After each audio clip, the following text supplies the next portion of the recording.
नमस्कार दोस्तों, स्वागत है आपका प्रयास है एजू हब के इस डिजिटल मंच पे। मैं कमल बाजिया और आप मेरे साथ देख रहे हैं शिक्षक ग्रेड 3 टास्क आधारित टेस्ट सीरीज का सेकंड पेपर और लेवल 2 साइंस मैथ्स के क्वेश्चनों का सॉल्यूशन मैं आपको करवाऊंगा।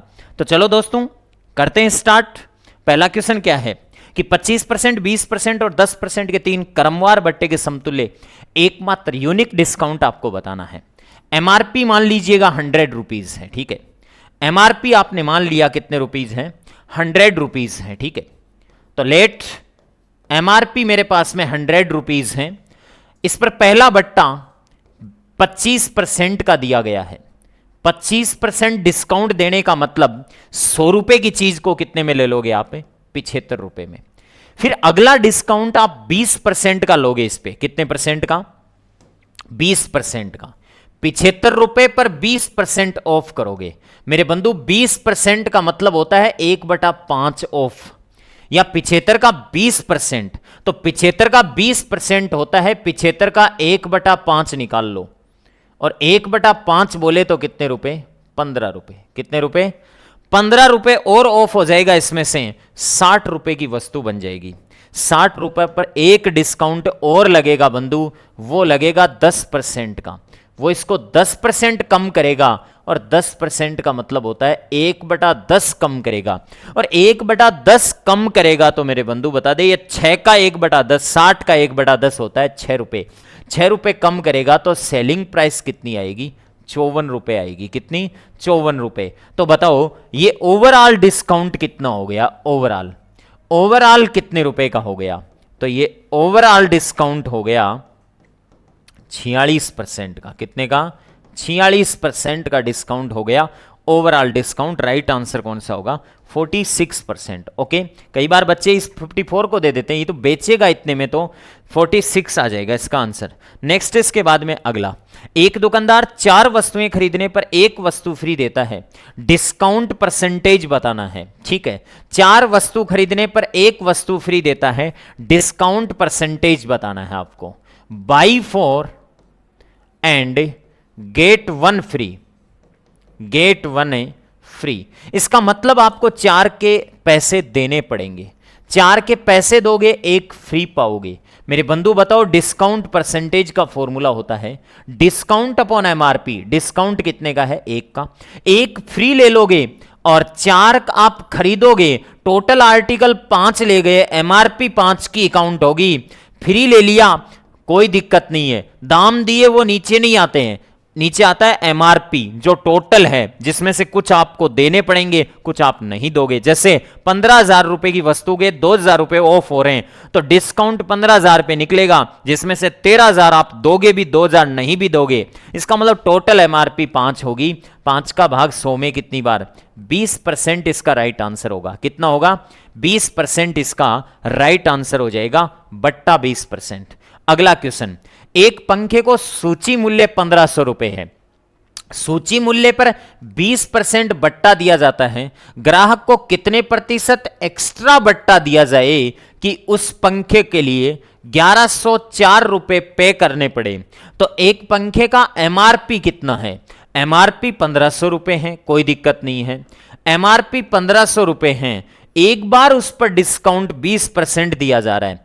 20% डिस्काउंट का मतलब हो गया 1500 का 20% वैसे 300 होता है, निकाल के इसमें से घटा दो। 1500 का 20%, 1500 गुणा 20 बटे कितना, 100। ये लो, 15 दूनी 30, 300 रुपए।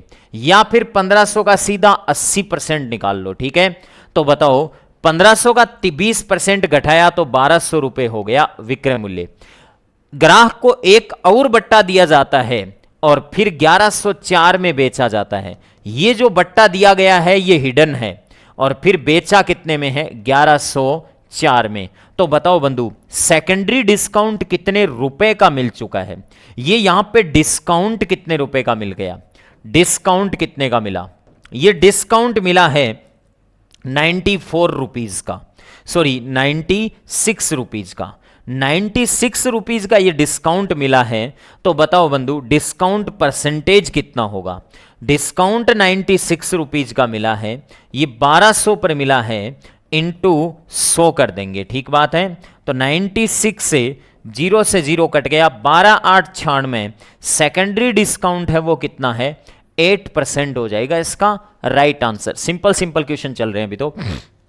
हाँ जी, नेक्स्ट इसके बाद में अगला, एक दुकानदार 5% की छूट देने पर, छूट पर कोई सामान बेचता है, तब उसे 23.5% लाभ मिलता है। यदि वह कोई छूट ना दे तो इसे कितने प्रतिशत लाभ मिलेगा? बंधु डिस्काउंट 5% है, छूट कितनी है, 5% है। ओके, 5% की छूट दे रहा है, कोई दिक्कत नहीं है। और लाभ कितना कमा रहा है, लाभ हो रहा है इसे 23.5% का। ठीक बात है, मैं एक फॉर्मूला यहां से जनरेट करके बताता हूं बंधु। ये डिस्काउंट परसेंटेज जो होता है वो एसपी को और एमआरपी को कोरिलेट करता है। और कैसे कोरिलेट करता है, फॉर्मूला बना देता है। एसपी बराबर होता है MRP into 100 minus discount percentage बट्टा कितना, 100। ओके, और यही लाभ प्रतिशत है, ये एसपी और सीपी को कोरिलेट करता है। लाभ प्रतिशत कहता है कि SP is equal to CP गुणा 100 प्लस माइनस ए बट्टा कितना, 100।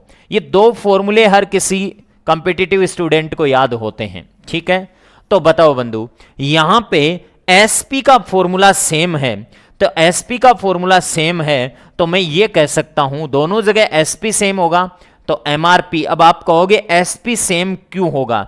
एक बात बताओ बंधु, आपने कोई वस्तु बेच के प्रॉफिट कमा लिया, अगले को छूट देकर बेच दी, आपने प्रॉफिट कमाकर अगले को बेच दी, आपने छूट देकर अगले को बेच दी, तो बेची तो सेम में ही है। इसीलिए एमआरपी इंटू 100 माइनस डिस्काउंट बराबर है सीपी इंटू 100 प्लस माइनस से प्रॉफिट या लॉस बट्टे 100, दोनों का कट गया। अब यहां से आपको कई प्रश्नों के आंसर मिल जाएंगे। नंबर 1 प्रश्न, आपको डिस्काउंट परसेंटेज और प्रॉफिट और लॉस परसेंटेज देकर एमआरपी दे दे तो क्रय मूल्य पूछ ले।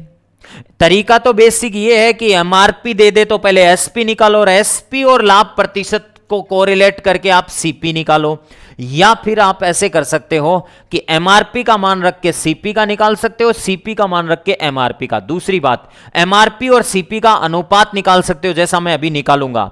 अनुपात निकाल सकते हो कैसे कि एमआरपी इंटू 5% की इसने क्या दे दी, छूट है। तो बताओ बंधु, सीधा 100 में से 5 घटाकर 95 ही लिख दूं मैं, सीधा 95 लिख देता हूं, 100 में से 5 घटाकर 95।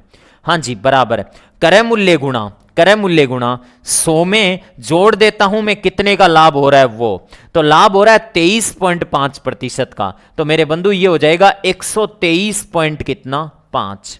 अब ये यहां पे अनुपात निकालना थोड़ा सा कठिन काम कर दिया आपके।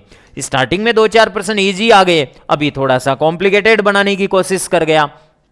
कोई दिक्कत नहीं है बंधु, आपको इसको कैंसिल करना है। मैं इसको एक काम कर लूं, इसको लिख लूं एमआरपी इंटू इसको 10 से गुणा कर दूं तो ये 950 होगा, और वो सीपी इंटू 1235 हो जाएगा कि नहीं हो जाएगा? 10 से गुणा करते ही देखो क्या हाल हो गया इसका, 1235 बन गया और ये 950 हो गया, दोनों तरफ 10 से गुणा कर दिया। अब मैं काट देता हूं इसको, ठीक बात है, 5 से काट देता हूं, 25 5 से काट देता हूं, 5 का भाग जाएगा 19 5 95 190 बार, 5 दूनी 10 बच गया 2, 5 चौके 20 5 7 35। मेरे हिसाब से बंधु इसमें 19 का भाग जाएगा, डेफिनेटली जाएगा। और 19 का भाग जाएगा तो भाग देकर देख लो भाई क्या आना है। देखो 19 का भाग इधर तो 10 बार जाता है, ओके, और 19 का भाग, सॉरी ऊपर ही लिख देते हैं, 19 का भाग इधर 10 बार गया, 19 का भाग इधर एक बार बच गया 5, 19 दूना 38, 19 3 57। मेरे बंधु कितना प्यारा रिजल्ट आ गया, 10 गुणा एमआरपी, 10 गुणा एमआरपी बराबर 13 गुणा सीपी। लो बता दो मुझे एमआरपी और सीपी का रेशियो क्या आएगा। आपसे पूछ सकता है छपे हुए मूल्य और लागत मूल्य का अनुपात बताओ, तो छपा हुआ मूल्य एमआरपी कितनी होगी 13 और सीपी कितना होगा 10। एक तो अनुपात पूछ सकता है, दूसरी बात कि छूट ना दे तो कितना प्रतिशत लाभ होगा। भाई छूट ना देगा तो क्रय मूल्य पर तो बेचेगा कि नहीं बेचेगा, और बेचेगा तो कितने रुपए का लाभ होगा, 3 रुपए का लाभ होगा, कितने पर 10 पर इंटू 100। इस बार प्रॉफिट कितना आएगा 30% प्रॉफिट आ जाएगा, 0 से 0 कट के। इसका मतलब है 30% प्रॉफिट आ जाएगा। और क्या होगा, मैंने एक ही प्रश्न में 4-5 प्रश्न आपको समझा दिए हैं। कितने प्रश्न समझा दिए आपको, 4-5 क्वेश्चन आपको समझा दिए हैं एक ही क्वेश्चन में। ओके दोस्तों, नेक्स्ट इसके बाद में अगला क्वेश्चन, एक व्यक्ति साइकिल 935 रुपए में 10% लाभ पर बेचता है। साइकिल कितने में खरीदी थी, सिंपल प्रश्न आ गया। 935 रुपए में 10% लाभ पर बेचता है, बेची कितने में, 935 रुपए में। 10% लाभ, इसका मतलब ये कितना है, 110%।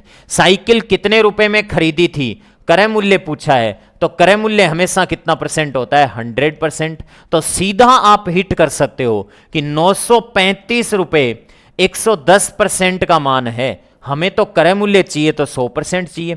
0 से 0 काट दिया, 11 8 88 बच गया 5, 11 5 55। साइकिल खरीदी कितने में थी, 850 रुपए में खरीदी थी। सिंपल प्रश्न आ गया वापस। ओके, हाँ जी। नेक्स्ट इसके बाद में अगला क्वेश्चन, एक सब्जी विक्रेता 1 रुपए में 2 की दर से कुछ नींबू खरीदता है। 1 रुपए में 2 की दर से कुछ नींबू खरीदता है। 1 रुपए में 2 की दर से कुछ नींबू खरीदता है और इन सभी को 3 रुपए में 5 की दर से बेच देता है।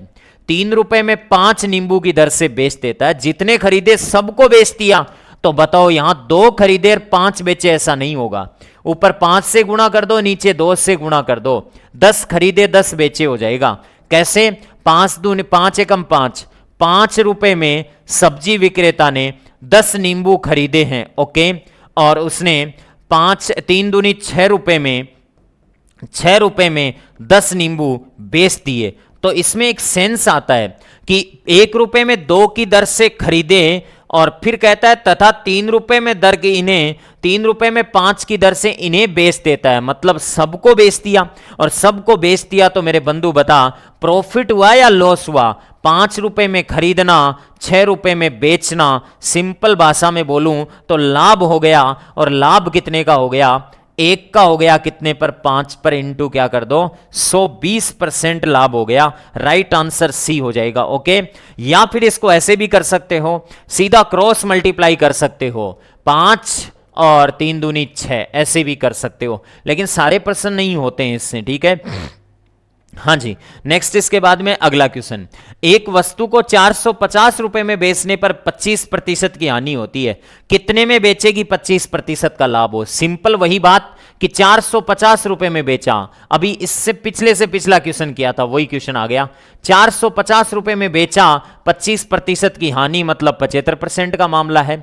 अगला कह रहा है कि कितने में बेचूं ताकि 25% का लाभ हो। 25% का लाभ का मतलब 125% आप चाहते हो।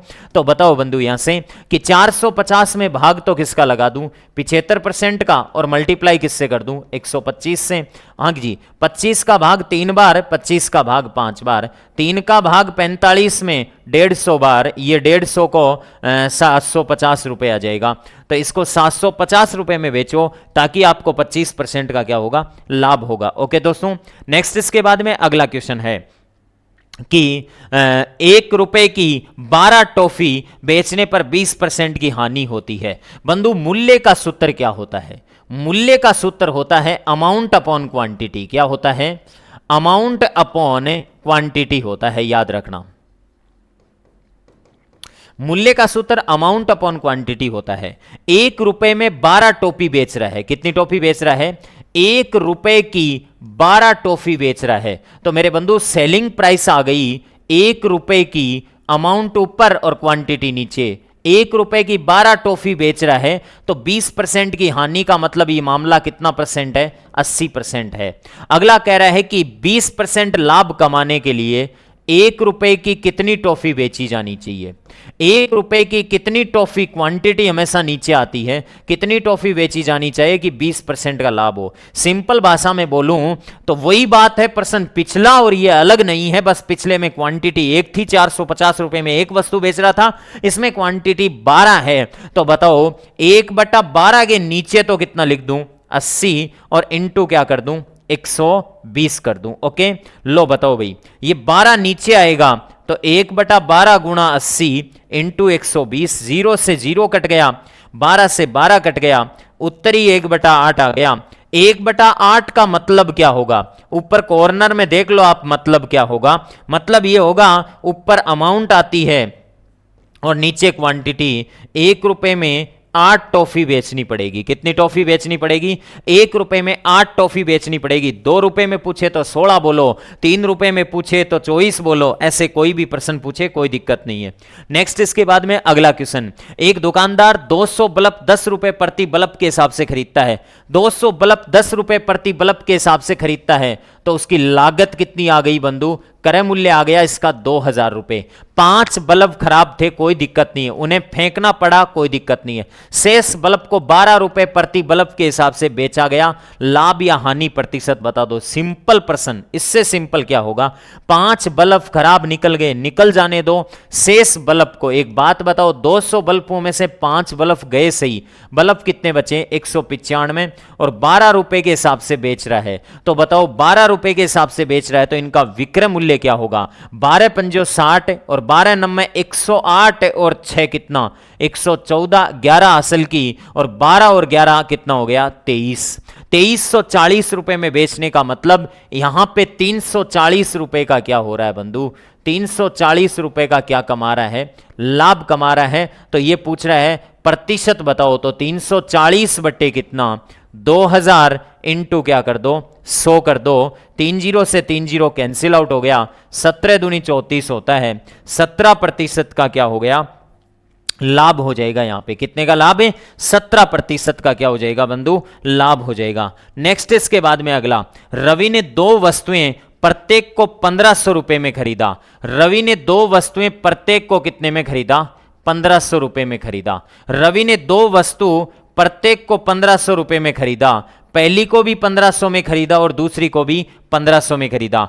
एक को 6% लाभ पर और दूसरी को 6% हानि पर बेचा, तो पूरे सौदे में न लाभ न हानि होगी, क्योंकि एक पर 6% प्रॉफिट कमाना, एक पर 6% लाभ कमाना और एक पर 6% हानि। बेसिक कॉन्सेप्ट से सोचो कि 1500 का 6% होता है 90 रुपए, और 90 रुपए एक पर कमाना, एक पर लाभ 90, एक पर लाभ 90 और एक पर हानि 90। तो बताओ दोनों पर न लाभ न हानि होगा। सीधा ट्रिकली आंसर हो सकता है।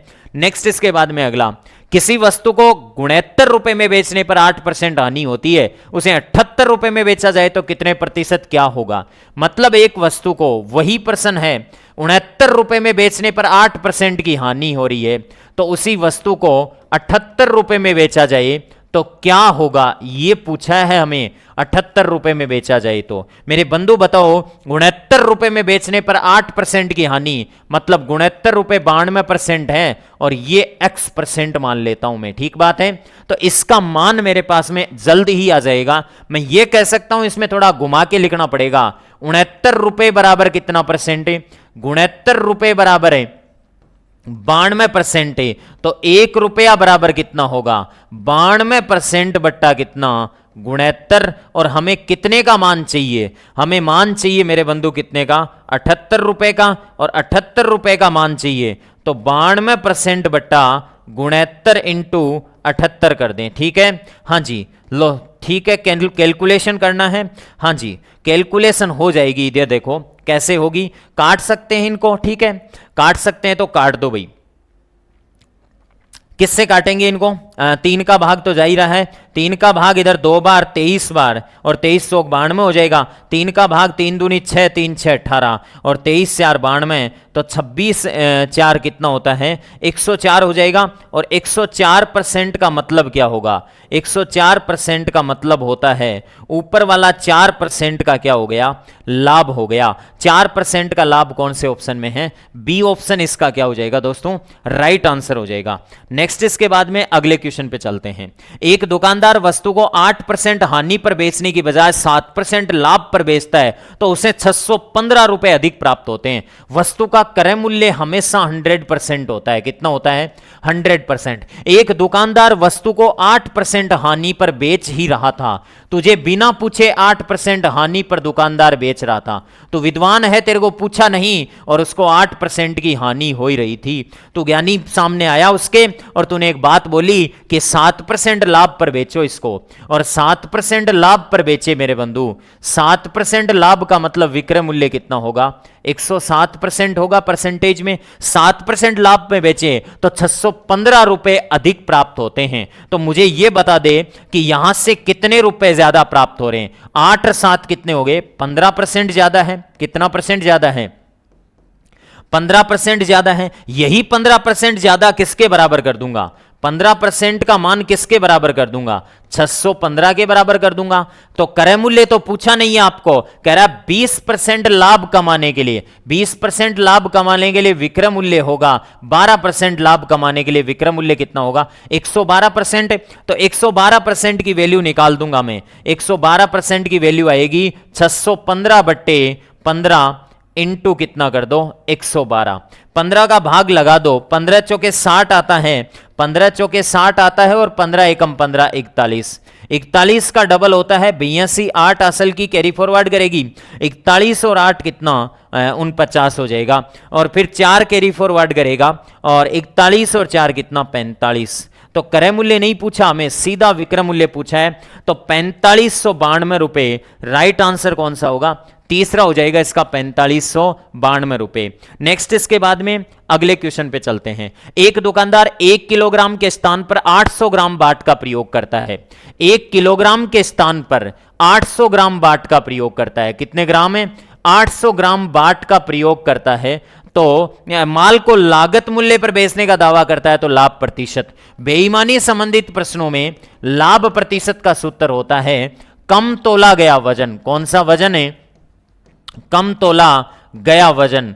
कम तोला गया वजन अपॉन में एक्चुअल सेलिंग क्वांटिटी, वास्तव में कितना माल बेचा है, इनटू 100 कर दो। 1 किलोग्राम के स्थान पर 800 ग्राम बाट का प्रयोग करता है, तो 200 ग्राम कम तोलता है। और वास्तव में सेलिंग क्वांटिटी कितनी होगी? एक्चुअल सेलिंग क्वांटिटी तो इसकी 800 ही होगी, ध्यान रखना। इनटू 100 कर देंगे। 200 का भाग 800 में 4 बार, 4 का भाग 100 में 25 बार। तो इसका राइट आंसर कितना आएगा?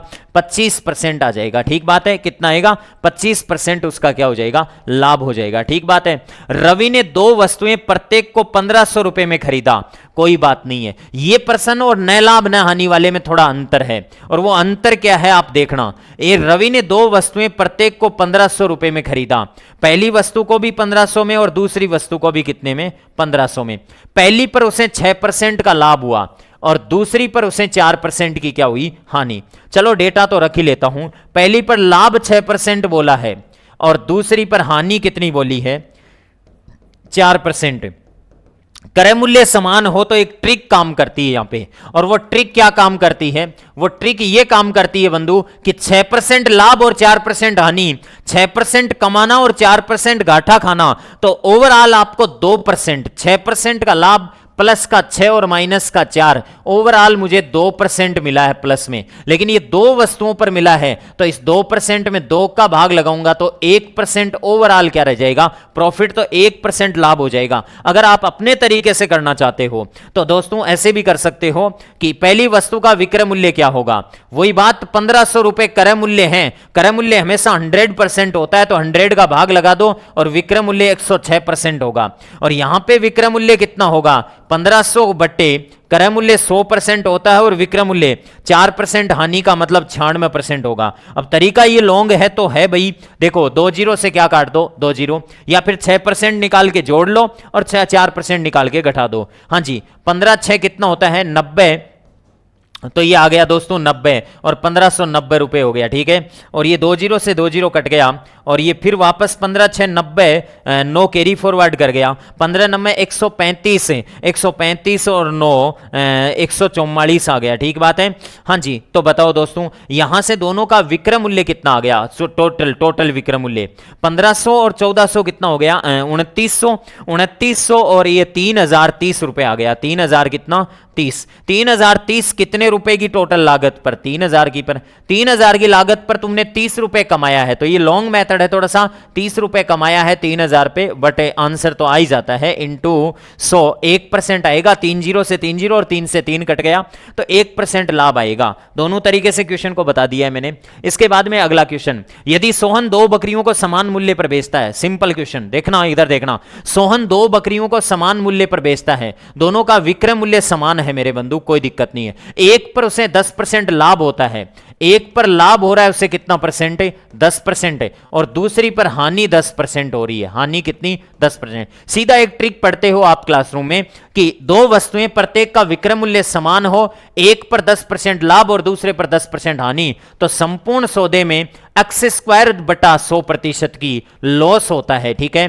तो बताओ यहां पे 10 का स्क्वायर 100 बटा 100, 1% का क्या होगा, लॉस। ये तो ट्रिक होती है, तो 1% की क्या होती है, हानि होती है। इसका बेसिक तरीका समझाता हूं मैं, कैसे होती है 1% की हानि। आ जाओ मेरे बंधु, सोहन की 2 बकरियां, दोनों का विक्रय मूल्य सेम है। अब सेम है तो 11 का और 9 का भाग जाने वाली कोई संख्या मान लो 99, 11 का और 9 का भाग जाने वाली 99 मान ली, ठीक है। इसका मतलब दोनों बकरियों का कुल क्रय मूल्य कितना, विक्रय मूल्य कितना आ गया, 198 आ गया, ठीक है। अब देखना आप, दोनों बकरियों का क्रय मूल्य निकालता हूं मैं, 99 में आप भाग लगा दो किसका, 110 का, और इंटू क्या कर दो, 100 कर दो, 0 से 0 कट गया, और 90 रुपए की पहली बकरी का क्रय मूल्य। हाँ जी, दूसरी बकरी का क्रय मूल्य कितना आएगा, 99 में आप भाग लगा दो, सॉरी 10% की हानि का मतलब 90 का, इंटू 100 कर दो, यहां से 0 से 0, 9 का भाग 11 बार, 110 रुपए आ गया, ठीक है। 110 और 90 टोटल क्रय मूल्य कितना हो गया, 200। 200 रुपए कुल क्रय मूल्य हो गया, और कुल विक्रय मूल्य 198 है, 2 रुपए का लॉस हो गया 200 रुपए पर, इंटू 100 कर दो। ये देखो मैंने प्रूफ दे दिया आपको कि इस सौदे में कितने % की हानि हो रही है, 1% की हानि हो रही है। ओके दोस्तों, इस प्रकार से कर सकते हैं अपन, सीधा ट्रिकली भी कर सकते हैं क्वेश्चनों को।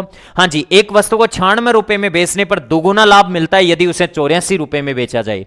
कोई बात नहीं, इधर देखो, एक वस्तु का क्रय मूल्य जितना भी है कोई दिक्कत नहीं है। अगला कह रहा है कि एक वस्तु को 96 रुपए में बेचने पर दोगुना लाभ मिलता है, एक वस्तु को 84 में बेचने की बजाय यदि उसे 84 में बेचा जाए तो कोई लाभ होता है, और उसी वस्तु को 96 रुपए में बेचा जाए तो कोई लाभ होता है। 84 में बेचने की बजाय 84 की बजाय 96 में बेचने पर दोगुना लाभ होता है। तो इधर लाभ मैं मान लेता हूं x रुपए का है, कितने का है, x का, और इधर लाभ मान लेता हूं कितने का है, 2x का है। 96 में बेचने पर 84 की बजाय दोगुना लाभ होता है तो 2x होता है। इसके 2 तरीके हैं। वस्तु का क्रय मूल्य बाई ऑप्शन मानो आप तो 72, 72 से 84 कितना ज्यादा है ये बता दो, 12 ज्यादा है। 72 से 84 12 ज्यादा है, और 72 से 96 कितना ज्यादा है, 24 ज्यादा है, दोगुना लाभ हो रहा है, तो राइट आंसर कौन सा होगा, ए। दूसरा तरीका इसका बताओ बंधु, इन दोनों का गैप कितने का है, इन दोनों का गैप 12 का है, कितने का है, 12 का है, कितने का हो जाएगा, सॉरी 84 96 कितना हो जाएगा, 12 का गैप हो जाएगा। 12 का गैप हो जाएगा तो इन दोनों का वैसे रियल में गैप कितने का है, रियल में गैप तो इनका x का ही है, ठीक है, क्योंकि ये यहां से 2x है तो वहां से तो x ही हो जाएगा, तो x का मान ही 12 है, तो 12 घटा लो, क्रय मूल्य कितना आ जाएगा, 72। थोड़ा वर्बली कर सकते हो, कैसे भी कर सकते हो, किसी भी तरीके से। नेक्स्ट इसके बाद में अगला प्रश्न, किसी वस्तु को 480 में बेचने पर होने वाली हानि उसी वस्तु को 555 में बेचने पर होने वाले लाभ से 50% अधिक है, तो वस्तु का क्रय मूल्य बताओ। एक इस टाइप का L2 में क्वेश्चन आ चुका है, तो इसको ध्यान रखना। 480 में बेचने पर, एक वस्तु को 480 में बेचने पर आपको क्या होगी बताओ बंधु, हानि होगी, क्या होगी, हानि होगी। उसी वस्तु को 855 में बेचने पर, कितने में बेचने पर, 855 में बेचने पर बंधु लाभ होगा। ओके, वस्तु का क्रय मूल्य कहीं ना कहीं बीच में है, ठीक बात है, कोई दिक्कत नहीं है। एक वस्तु को 855 में बेचने पर होने वाले लाभ की 50% अधिक है हानि, तो लाभ अगर x रुपए का है मेरे बंधु, लाभ अगर 100 रुपए का है तो हानि कितने की है, 50% अधिक है। इसका मतलब ये 150 है, कितनी है, 150 है। कहां से आई 100 और 150, सिंपल भाषा में समझो, एक वस्तु को 480 में बेचने पर होने वाली हानि उसी वस्तु को 855 में बेचने पर होने वाले लाभ से 50% अधिक है, तो ये 150 है, तो ये कितनी है, 100 है। ये तो अनुपात है साहब, इसको काटो, 50 का भाग 3 बार और 50 का भाग कितनी बार, 2 बार। तो हानि तो मान लेता हूं मैं 3x की, कितने की, 3x की, और लाभ कितने का मान लूं, 2x का। हाँ जी, बताओ इन दोनों का गैप कितने का है, गैप, इन दोनों का अंतराल कितने का है बंधु। 855 में से, 855 में से आप 480 घटा लीजिएगा, ठीक है। 480 घटाएंगे, 5 बच गया, 15 में से 8 घटाया 7 बच गया, 7 में से 4 गया 3, 375 बच गया। कितना बच गया बंधु, 375 बच गया। ये 375 का आंकड़ा 3x और 2x 5x के बराबर है। 5x बराबर 375, तो x का मान कितना आएगा, 5 का भाग लगा दो, 5 7 35 बच गया, 2 5 5 25। x का मान खुद का कितना आ गया, 75 आ गया। x का मान 75 आ गया, तो 2x का मान कितना आ गया, 150।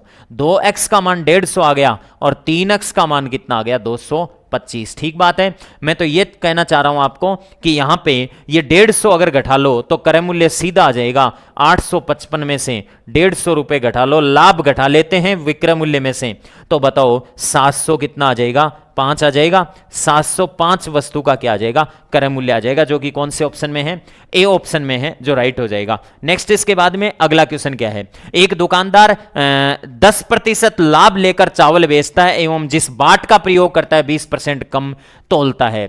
10% लाभ लेकर चावल बेचता है, ये बोलेगा, ये दुकानदार बोलेगा कि मैं 1000 ग्राम दे रहा हूं, लेकिन आपसे दाम 10% लाभ लेकर चावल बेचूंगा, तो आपसे पैसे 10% लाभ का मतलब है, 10% लाभ का मतलब है ये पैसा कितने का लेगा, ये पैसा लेगा मेरे बंधु 10% लाभ का मतलब है 1100 रुपए लेगा। कितने रुपए लेगा, 1100 रुपए।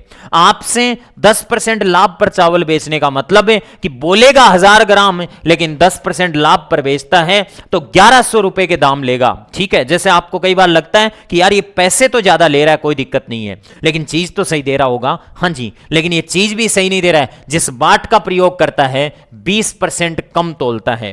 हाँ जी, अब इधर से चूना लगाया आपके और 20% कम तोला, तोलेगा कितना ये बताओ, तोलेगा कितना, ये तोलेगा मेरे बंधु 20% कम, और 20% कम का मतलब कितना ग्राम, 800 ग्राम तोलेगा।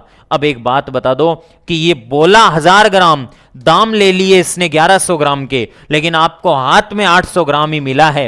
इसने इनडायरेक्टली लाभ कितना कमा लिया, इधर से 200 का, डायरेक्टली कितने का, 100 का, तो टोटल कितने का कमा लिया, 300 का लाभ कमा लिया। कितने पर, 800 पर, इंटू क्या कर दें, 100 कर दें, 0 से 0, 300 में 8 का भाग लगा दो, 8 × 24 बच गया कितना, 6 8 7 56, 1/2, 37 ही 1/2%, 37 पॉइंट कितना, 5% का इसको क्या होगा, लाभ। नेक्स्ट क्वेश्चन है अपना, एक फल विक्रेता 34 रुपए में 8 की दर से सेव खरीदता है, इन्हें 57 रुपए में 12 की दर से बेच दिया। 45 रुपए का लाभ कमाने के लिए उसे कितने सेव बेचने होंगे। देखो इस प्रकार के क्वेश्चनों का सॉल्यूशन कैसे करते हैं, जरा ध्यान से समझने की कोशिश करना। ये जो प्रश्न है इसमें आपको सबसे पहले इनकी क्वांटिटी सेम बना लेनी है। 34 रुपए में 8 की दर से कुछ सेव खरीदता है, कितने रुपए में, 34 रुपए में 8 की दर से कुछ सेव खरीदता है। चलो कोई बात नहीं है, 34 रुपए में 8 की दर से कुछ सेव खरीदता है, कोई दिक्कत नहीं है। फिर क्या करता है, 57 रुपए में 12 की दर से बेच देता है। 57 रुपए में कितने की दर से बेच देता है, 12 सेव की दर से बेच देता है। ओके, 34 रुपए में 8 की दर से खरीदे, 57 रुपए में 12 की दर से बेच दिए। जितने खरीदे सबको बेचा। इन क्वेश्चनों का एक ही कॉन्सेप्ट है, जितने खरीदे सबको बेचा। तो मुझे एक बात बताओ, पहले क्वांटिटी सेम बनाऊंगा, तो क्वांटिटी सेम बनाने के लिए इसको 24 बनाने के लिए 2 से गुणा, और इसको 24 बनाने के लिए किससे गुणा, 3 से गुणा। तो ये भी 24 बन जाएगा और ये भी क्या बन जाएगा, 24 बन जाएगा। ओके, तो देखो नीचे ले आता हूं मैं इसको, 3 से गुणा करूंगा तो 34 दूनी 68, 34 3 कितना, 102 हो जाएगा। ठीक है, तो बताओ 102 रुपए में, कितने रुपए में, 102 रुपए में 24 सेव खरीदता है। कितनी सेव खरीदता है, 24 सेव खरीदता है। ओके दोस्तों, 102 रुपए में 24 सेव खरीदता है ये। ठीक है, फिर इसके बाद में 57 का डबल कितना होगा, 114 हो जाएगा। तो 114 रुपए में कितनी सेव बेच देता है, 114 रुपए में 24 सेव बेच देता है। ठीक बात है, 24 सेव बेचती। तो 24 सेवों के लेन देन में 24 सेवों के लेन देन में से कितने रुपए का लाभ हुआ हम ये देखते हैं। 102 रुपए में खरीदना, कितने रुपए में खरीदना, 102 रुपए में इसने खरीदा है, 102 में खरीदा है और 114 में इसने क्या किया है, बेचा है।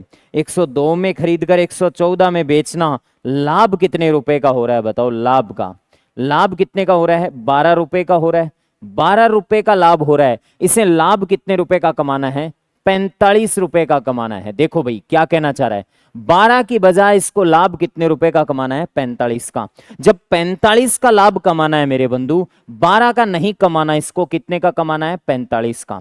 तो 12 को 45 कैसे बना सकते हैं आप ये बताओ। 12 को 45 बनाना है तो एक तरीका तो दोस्तों ये है कि 45 में किसका भाग लगा दो, 12 का भाग लगा दो, या 1 बराबर 12 बराबर 45 करके 1 का मान 45 बटे 12 निकाल लो।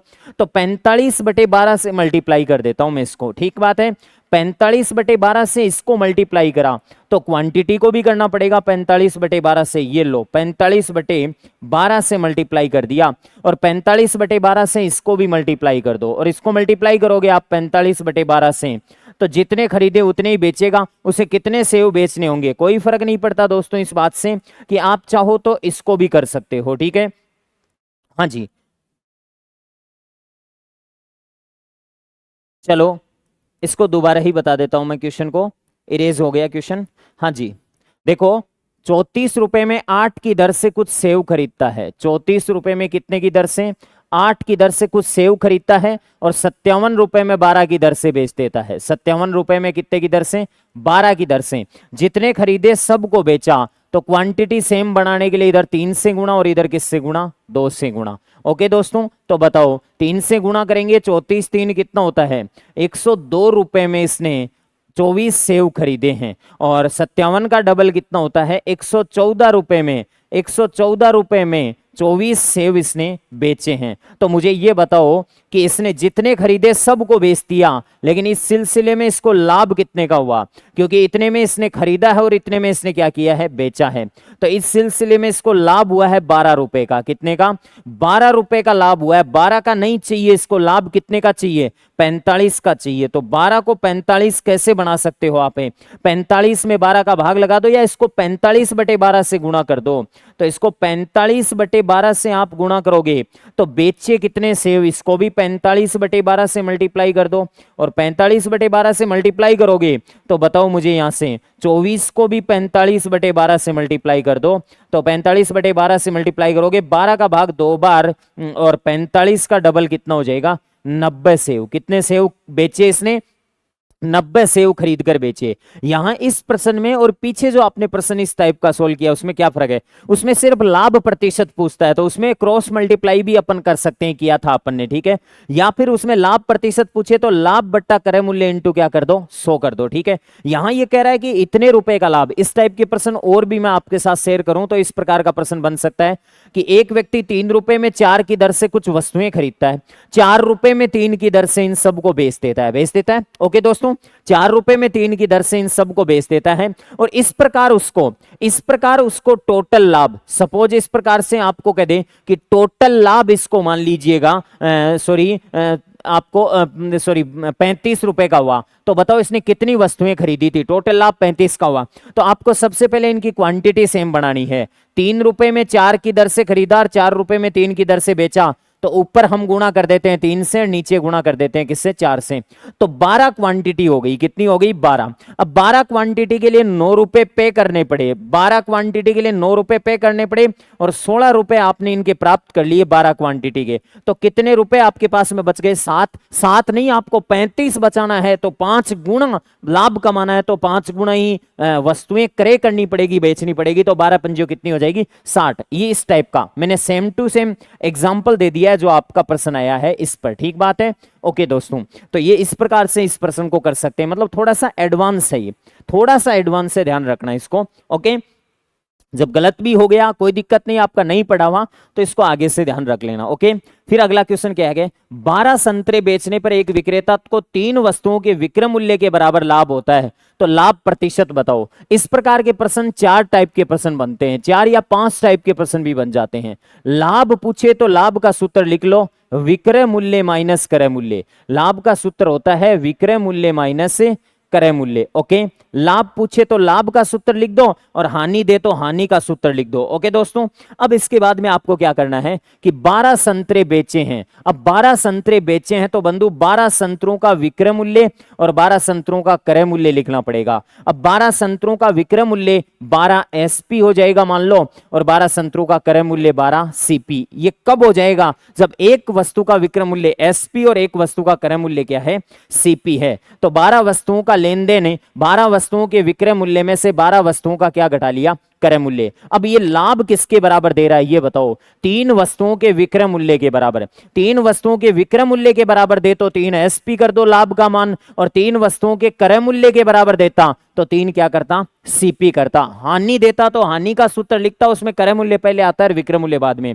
अब बताओ बंधु, यहां से 12 सीपी इधर आएगा तो किसका होगा, प्लस का। प्लस का 12 सीपी बराबर 3 एसपी उधर जाके घटेगा। 12 एसपी में से 3 एसपी घटता है तो कितना बचता है बताओ, 9 एसपी बचेगा। कितना एसपी बचेगा, 9 एसपी बचेगा। तो यहां से मुझे बताओ एक वस्तु का क्रय मूल्य और विक्रय मूल्य का अनुपात क्या आएगा। एक वस्तु का क्रय मूल्य और विक्रय मूल्य का अनुपात आएगा 9 अनुपात कितना, 12। तो बताओ लाभ तो डेफिनेटली होना ही था, लाभ तो पहले ही तय था। लाभ प्रतिशत पूछा है तो लाभ कितने का हुआ, 3 का हुआ। कितने पर हुआ, 9 पर। इंटू क्या कर दो, 100 कर दो। ये 33 सही, 3 का भाग 9 में 3 बार, 3 का भाग 100 में 33 सही 1/3%। तो 33 सही 1/3% का क्या हो जाएगा बंधु, लाभ हो जाएगा। यहाँ पे राइट आंसर इसका कौन सा हो जाएगा, ए। मैंने कितने टाइप के प्रश्न बता दिए, यहाँ पे 4-5 टाइप के प्रश्न बनते हैं। 15 वस्तुएं बेचने पर 5 वस्तुओं के क्रय मूल्य के बराबर लाभ और 5 वस्तुओं के विक्रय मूल्य के बराबर लाभ, ठीक है। और 10 वस्तुएं बेचने पर 2 वस्तुओं के क्रय मूल्य के बराबर हानि और विक्रय मूल्य के बराबर हानि। आपको पहले लिखना है सूत्र, पहले इसके बाद सूत्र लिखना है इसका, क्रय मूल्य के बराबर बोले तो लाभ बोले तो लाभ का सूत्र और हानि बोले तो हानि का सूत्र, ठीक है। उसके बाद में जितनी वस्तु खरीदी उतनी ही बेचेगा, क्वांटिटी सेम रहेगी। तो उतनी वस्तुओं का क्रय मूल्य और उतनी वस्तुओं का विक्रय मूल्य लिख देना, और लाभ कितनी वस्तुओं के कौन से मूल्य के बराबर है तो वो डेटा डाल देना। ओके, तो राइट आंसर इसका कौन सा हो जाएगा, 1 नंबर हो जाएगा।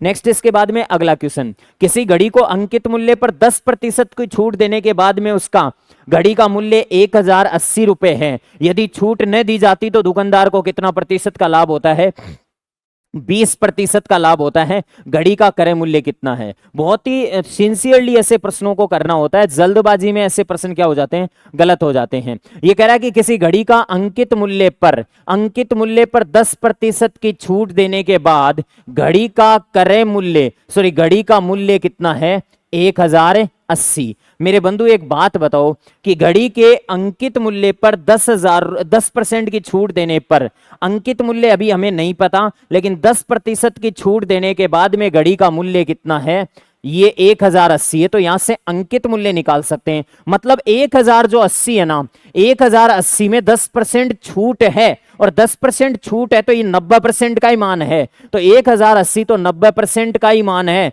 हमें उस वस्तु का अंकित मूल्य निकालना है, तो उस वस्तु की एमआरपी आ जाएगी या एमपी आ जाएगा मार्क प्राइस से। 0 से 0 काट दें और 9 का भाग खुद में एक बार 10 में, और बच गया 1, 9 दूनी 18, 108 में 9 का भाग 12 बार और 2 0, तो वस्तु का अंकित मूल्य कितना आ गया, 1200। अंकित मूल्य कितना आ गया, 1200। ठीक बात है। फिर ये क्या कह रहा है, घड़ी का मूल्य कितना है, 1080। ठीक बात है। यदि छूट न दी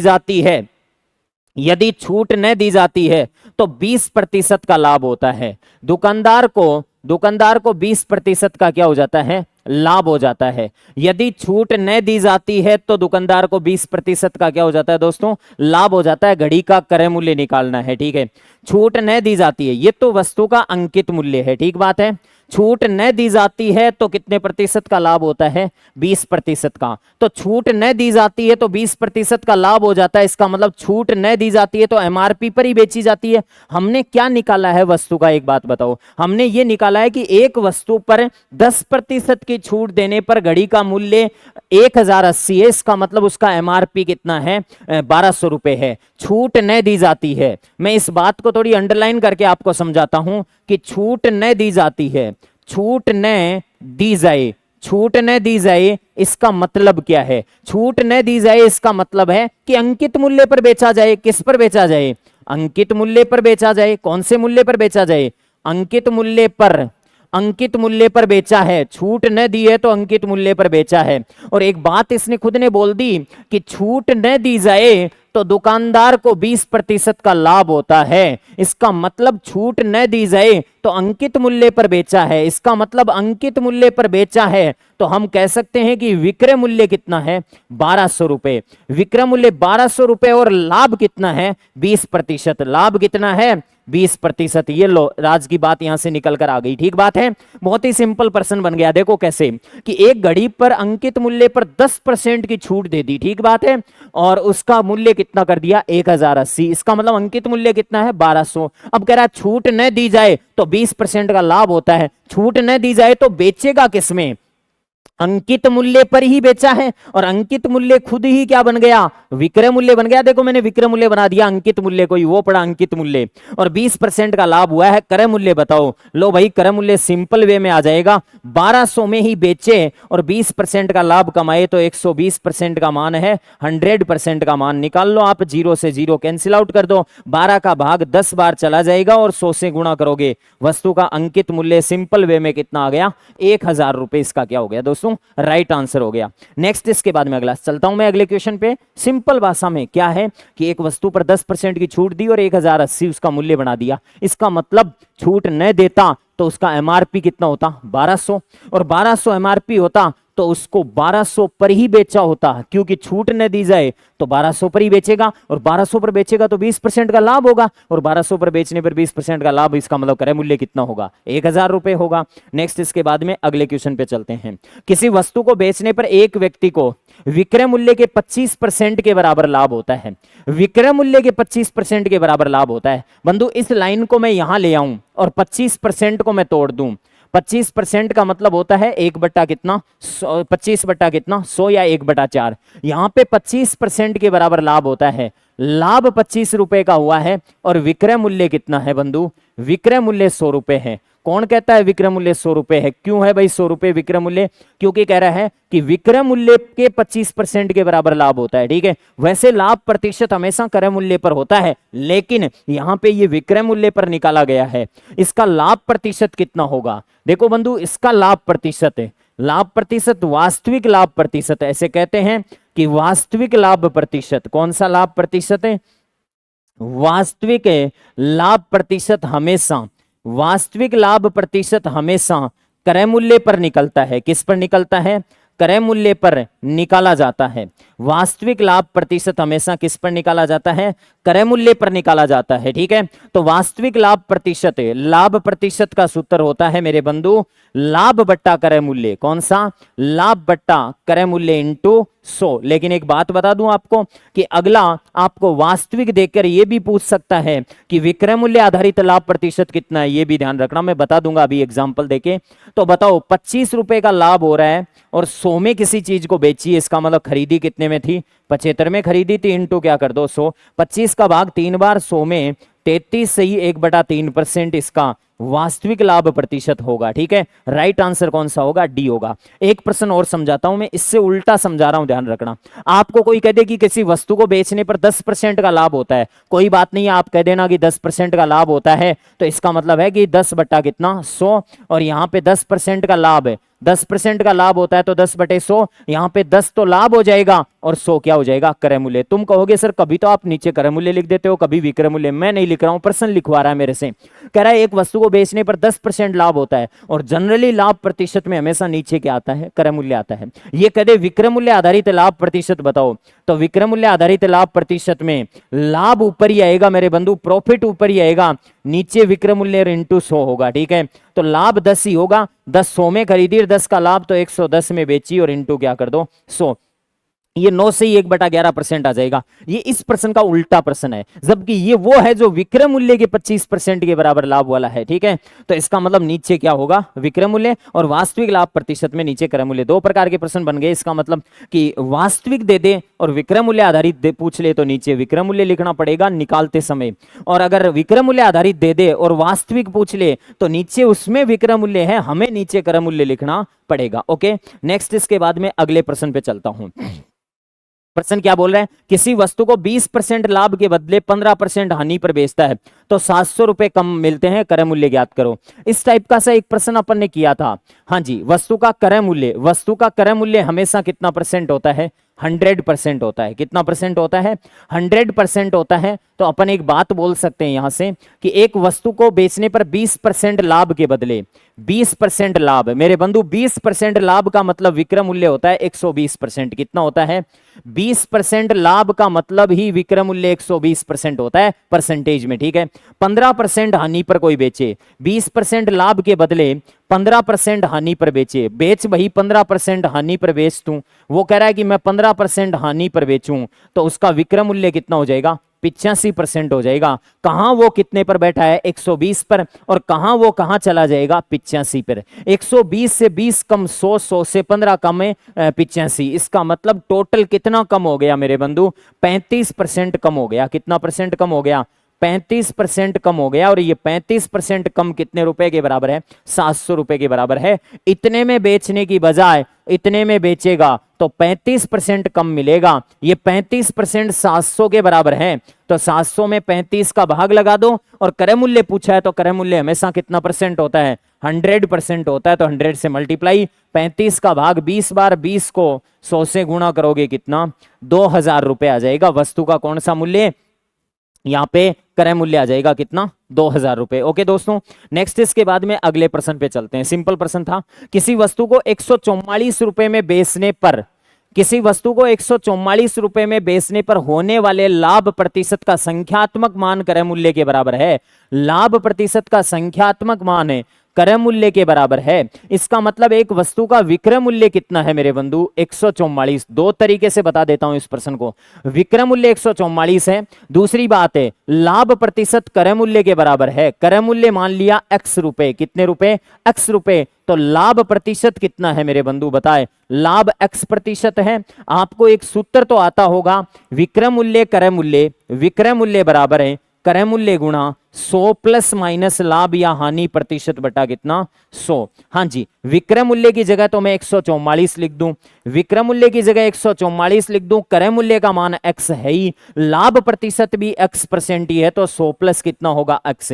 इस प्रश्न की भाषा ये है कि अगर क्रय मूल्य 30 रुपए है तो लाभ भी 30% होगा, क्रय मूल्य 40 रुपए है तो लाभ भी 40% होगा। ठीक है, जैसे अपन कह सकते हैं कि लाभ प्रतिशत का संख्यात्मक मान जैसे 15% क्रय मूल्य के बराबर है 15 रुपए, इस प्रकार से। ठीक है, यहां से ये द्विघात समीकरण टाइप में बन जाएगी, अंदर मल्टीप्लाई करोगे, इसके फैक्टर करने पड़ेंगे।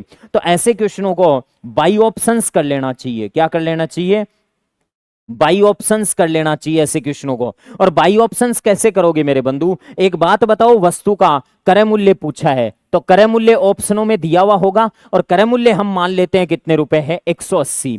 अगर यहां पे x का मान 180 है तो पहले ऑप्शन से x का मान 180 और 100 प्लस 180, क्योंकि 180% ही लाभ होगा, तो 100 प्लस 180 का मतलब होता है 280 बट्टा कितना, 100। बंधु आपको लगता है क्या इसकी कैलकुलेशन 18 को 28 से गुणा करने पर 144 आ जाएगा, 18 को 28 से गुणा करने पर 144 आ जाएगा? किसी भी सूरत में नहीं लगता। क्यों? क्योंकि बंधु 18 को 20 से गुणा करने का मतलब ही 360 है। ठीक है, तो ये तो 360 से ज्यादा गया, इसका मतलब पहला ऑप्शन तो नहीं है। वस्तु का क्रय मूल्य मान लेता हूं कितना है, x से 80 रुपए, और ये क्रय मूल्य यदि 80 है तो लाभ प्रतिशत भी कितना है, 80% है। 80 वाली चीज पर 80% लाभ होता है, तो विक्रय मूल्य कितना होगा, x का मान कितना 80, 80 वाली चीज पे 80% लाभ होता है तो 100 प्लस 80, 180 बटा 100 नेचुरल तरीके से निकाल लो। हाँ जी, 18 4 72 होता है, 72 का डबल कितना 144। इसका मतलब यहां से विक्रय मूल्य कितना आ रहा है 144। तो मुझे डेफिनेटली लग रहा है कि यहां 180 तो किसी भी सूरत में है नहीं, 80 सही है लेकिन वो 180 क्या है, गलत है। तो इसका मतलब केवल और केवल कौन सा आंसर होगा, बी। हानि होती है तो दो ऑप्शन करेक्ट हो जाते हैं यहां पे ऐसे प्रश्नों में, ठीक बात है। हाँ जी, 30 रुपए की चीज पर 30% लाभ होता तो 30 रुपए की चीज और 30% लाभ 9 रुपए का लाभ होता तो 39 रुपए में बिकती, न कि कितने में 144 में। तो राइट आंसर यहां से सिर्फ और सिर्फ कौन सा होगा बंधु, बी होगा। क्या होगा, बी होगा। तो यहां से बाई ऑप्शन करना चाहिए ऐसे प्रश्नों को। कैसे करना चाहिए, बाई ऑप्शन की। 80 वाली चीज पर 80% है तो 80 का 80% कितना होता है 64 रुपए, 64 रुपए लाभ होता है तो 64 80 में जोड़ दो 144 रुपए आ जाएगा। नेक्स्ट इसके बाद में अगला क्वेश्चन, एक आदमी ने 11 वस्तुएं 10 रुपए के हिसाब से खरीदी। 11 वस्तुएं, बहुत ही पॉपुलर प्रश्न है, ठीक है। एक बार रीट में भी आया हुआ है, एक बार सीटी 10+2 2023 में भी आ गया ये प्रश्न। तो बताओ 11 वस्तु 10 रुपए के हिसाब से खरीदी है, 11 वस्तु, ये वही प्रश्न है, ये इस टाइप का तीसरा प्रश्न है। मैंने 3 प्रश्न डाल दिए इस टाइप के, लेकिन तीनों में थोड़ा थोड़ा अंतर है, ठीक है। इतने रुपए में इतने की दर से खरीदी, इतने रुपए में इतने की दर से खरीदी, इस टाइप के प्रश्न होते हैं ये, ठीक है।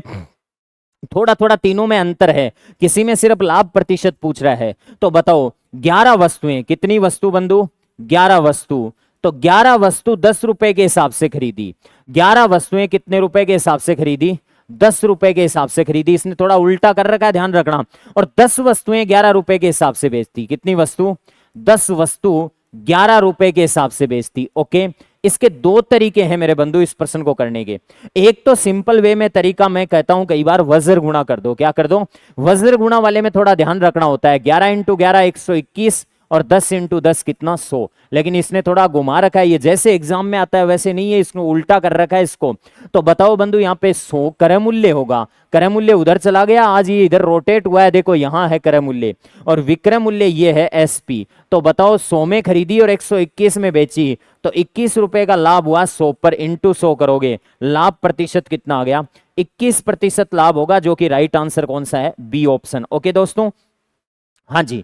तो इसका दूसरा तरीका क्या है जो अपन पिछले प्रश्नों में करते आए हैं, वो क्या है भाई साहब, संख्या सेम बनानी पड़ती है। और संख्या सेम बनाने के लिए अपन एक काम कहेंगे, ऊपर 10 से गुणा कर दें तो वो हो जाएगी 110 वस्तु। कितनी वस्तु, 110 वस्तु, और 10 से गुणा करोगे तो कितने रुपए में, 100 रुपए में। ओके, और नीचे 11 से गुणा कर दो तो ये भी 110 वस्तु हो जाएगी। 110 वस्तु कितने रुपए में, 11 से गुणा करोगे तो 121 रुपए में। ऊपर वाला भाव है खरीदने का, नीचे वाला भाव है बेचने का। ये खरीदा है और ये क्या किया है, बेचा है। तो मेरे बंधु बताओ, खरीदना और बेचना लाभ हुआ या हानि हुई, लाभ हुआ। कितने का, 21 का, कितने पर, 100 पर, इंटू 100 कितना परसेंट, 21%। किसी बच्चे को यह डाउट है कि सर सेम सेम ही क्यों बना रहे हैं, तो बंधु जितनी खरीदी सबको बेची इसलिए बना रहा हूं। दूसरी बात कि सर आपके और इधर डेटा सेम क्यों आ रहे हैं, मैं तो कह रहा हूं डेटा सेम क्यों लेते हो आप, इनको डबल करो 220 करो तो 220 करोगे तो वो 200 होगा, इसको डबल करो 220 करो तो वो कितना होगा, 242 होगा। 200 में खरीदना और 242 में बेचना, 42 रुपए का लाभ 200 पर इंटू 100 करो, 0 से 0 काटो, 2 का भाग 42 में कितनी बार, 21% ही उत्तर आएगा, बस क्वांटिटी सेम रखना। ओके, नेक्स्ट इसके बाद में अगला प्रश्न, एक दुकानदार कुछ संतरे 3 रुपए में 2 की दर से, कुछ संतरे कितने रुपए में, 3 रुपए में 2 की दर से। ये उसी पिछले प्रश्न का बड़ा रूप है, जहां 2 जगह से माल उठाना और तीसरी जगह बेचना, वहां एक जगह से उठाना और दूसरी जगह बेचना था। एक दुकानदार कुछ संतरे 3 रुपए में 2 की दर से, 3 रुपए में 2 की दर से, 3 रुपए में कितने संतरे खरीदे बंधु, 2 की दर से कुछ संतरे खरीदे। ओके, 3 रुपए में 2 की दर से, लो चलो ढंग से इसको लिख के बता देता हूं, 3 रुपए में 2 की दर से कुछ संतरे खरीदे, उतने ही संतरे, उतने ही का मतलब जितने ऊपर वाले हैं उतने ही नीचे वाले, उतने ही संतरे 2 रुपए में, रुपए 2 या 2 रुपए में 3 की दर से और खरीद लिए। ओके, 2 रुपए में 3 की दर से और खरीद लिए। अब क्या हो रहा है कि वह रुपए 5 में 5 की दर से इन सभी संतरे बेच देता है, सभी संतरे क्या कर देता है, बेच देता है। तो मेरे बंधु थोड़ा सा मेरे को इधर लिखना पड़ेगा कि जितने खरीदे सबको बेचा। तो मैं एक काम करूंगा, इस पे हाईलाइट कर देता हूं इनको, और तो क्या करूं, ये भी खरीदे हैं, ये भी खरीदे हैं और ये भी खरीदे हैं। ओके, सब खरीद लिए और इन सब को बेच दिया 5 रुपए में, 5 की दर से। 5 रुपए में कितने की दर से, 5 की दर से सबको बेचा है। तो इनकी क्वांटिटी ऊपर वालों की सेम बना लो, पहला काम। और क्वांटिटी सेम बनाने के लिए मेरे बंधु जरा ध्यान से समझने की कोशिश करना आप। एक काम करता हूं, इसको 3 से गुणा कर दूं, ये 6 होगा, और इसको भी 2 से गुणा, ये 6, 6 और 6 12, 5 नहीं बनेगा बंधु। इनको एक काम कर लो, इनको 30-30 बना लो, और ये 5 30 बन जाएगा, आराम से 60 बन जाएगा। तो इनको 30 बनाने के लिए जनाब को किससे गुणा करूं, 15 दूनी 30, ये ले 30 बना लिया इनको। और इनको एक काम कर लूं, 10 से गुणा कर दूं तो ये भी 30 बन गया। ठीक बात है, तो 30 और 30 खरीदे। अब मैं खरीदने वाली चीज को एक बार अलग से लिखता हूं, वापस दोबारा लिखना पड़ेगा, इसमें थोड़ा लिखावट बड़ी करनी पड़ेगी जगह के हिसाब से। 15 × 45 रुपए में, कितने रुपए में, 45 रुपए में आपने कितने संतरे या सेव खरीदे हैं, 30 खरीदे हैं। कितने, 15 × 45 रुपए में 30 खरीदे हैं। और इधर 10 दूनी 20 रुपए में, 20 रुपए में मेरे बंधु कितने खरीदे हैं, 30 खरीदे हैं। ओके, ये दोनों की दोनों चीजें खरीदने की है, ये भी खरीदे हैं आपने, ओके, और ये भी खरीदे हैं। अब आप एक काम करो, 30 और 30 आपने 60 खरीद लिए, तो 60 बनाओ इसको नीचे वाले को। बंधु 5 को 60 कैसे बना सकते हैं, 60 बनाने के लिए 12 से गुणा करते हैं। ओके, तो 12 से गुणा कर दिया, ये 60 बन गया। अब मुझे बताओ यहां से कि ये 12 पंजो 60 रुपए में कितने बेच दिए, 60 रुपए में 60 आपने क्या कर दिए, बेच दिए। ये बेचे हैं और ऊपर वाले 2 जगह से खरीदे हैं। ये उस टाइप के प्रश्न है बंधु, माल 2 जगह से आपने उठाया और एक जगह क्या कर दिया, बेच दिया। मैं तो आपको एक ही बात बोलूंगा कि आपने 30 और 30 60 सेव खरीदे हैं संतरे, और 60 क्या कर दिए, बेच दिए। ओके, तो 60 के खरीदने पर लागत कितनी आई आपके, लागत कितनी आई बंधु, लागत तो आपके पास में आई है कितनी, 45 और 20 कितनी, 45 20 कितनी, 65 रुपए की। और आपका विक्रय मूल्य कितना है, सेलिंग प्राइस 60 रुपए। तो आपको हानि हो गई इस सौदे में, क्या हो गई, हानि। कितने की हानि हो गई, 5 रुपए की हानि हो गई। आप 65 रुपए का सामान लाए थे और 5 रुपए का घाटा खा लिया, 60 रुपए में बेच दिया सब कुछ है। बताओ बंधु 5 का भाग 65 में कितनी बार, 13 बार। और 13 का भाग 100 में देंगे, 13 7 91, बचेगा कितना, 9। तो 7 से ही 9/13% की हानि होगी, 7 से ही 9/13% की हानि। 7 से ही 9/13 कौन से ऑप्शन में है बंधु, इस ऑप्शन में है। थोड़ा सा इसमें करेक्शन जरूर है साहब, यहां पे हानि होगी, क्या होगी, हानि होगी। ठीक है, थोड़ी सी ये पूरे पेपर में एक मिस्टेक है, इसको आप थोड़ा सा करेक्ट कर लीजिएगा कि यहाँ पे हानि होगी तभी आंसर बैठेगा। ओके दोस्तों, तो मेरे हिसाब से आपने ज्यादा नहीं देखा होगा, 7 से ही 9/13 दे दिया होगा, लेकिन फिर भी ये बाई मिस्टेक है। ओके, सॉरी इसके लिए। तो ये 7 से ही 9/13%। ठीक है, ये किस टाइप का प्रश्न हो गया कि कुछ वस्तुएं इतने रुपए में इतने की दर से, और उतनी वस्तुएं इतने रुपए में इतने की दर से। इन वस्तुओं को आप सेम बना लो और जितनी ये है उतनी ये बना लो, चाहे किसी से गुणा करना पड़े। ठीक बात है। ओके, तो ये इस टाइप का प्रश्न हो गया। नेक्स्ट इसके बाद में अगला प्रश्न, अनीता ने एक साड़ी 20% लाभ पर कर्सना को बेची। ठीक है बात है, कर्सना ने वह साड़ी 25% हानि पर सुमन को बेच दी। अनीता ने वह साड़ी 2400 रुपए में खरीदी, तो सुमन ने कितने, ये चेन सिस्टम वाला प्रश्न होता है। अनीता ने 20% लाभ पर, मेरे बंधु बताओ, अनीता ने साड़ी को 20% लाभ पर किसको बेच दी, 20% लाभ पर कर्सन को बेचती, कर्सना को बेचती। चलो कोई बात नहीं है। फिर इसके बाद में कर्सना ने क्या किया है कि कर्सना ने 25% हानि पर सुमन को बेचती। कर्सना ने 25% हानि पर सुमन को बेची है। 25% हानि पर किसको बेची है, सुमन को बेची है। कोई दिक्कत नहीं है, सुमन को बेचती। अनीता ने वह साड़ी 2400 रुपए में खरीदी है। कितने में, अनीता ने वह साड़ी 2400 रुपए में खरीदी है। अनीता ने 2400 रुपए में खरीदी है, तो सुमन ने वह साड़ी कितने में खरीदी, ये पूछा है। कोई दिक्कत नहीं है, सिंपल प्रश्न है, चेन सिस्टम है। वो वाली वैल्यू देकर ये पूछे या ये वाली देकर वो पूछे, ए ने बी को बेची, बी ने सी को, सी ने डी को, ऐसे चेन सिस्टम। तो अनीता की वह साड़ी 2400 रुपए की है, यह 20% लाभ पर बेचेगी, तो 120/100।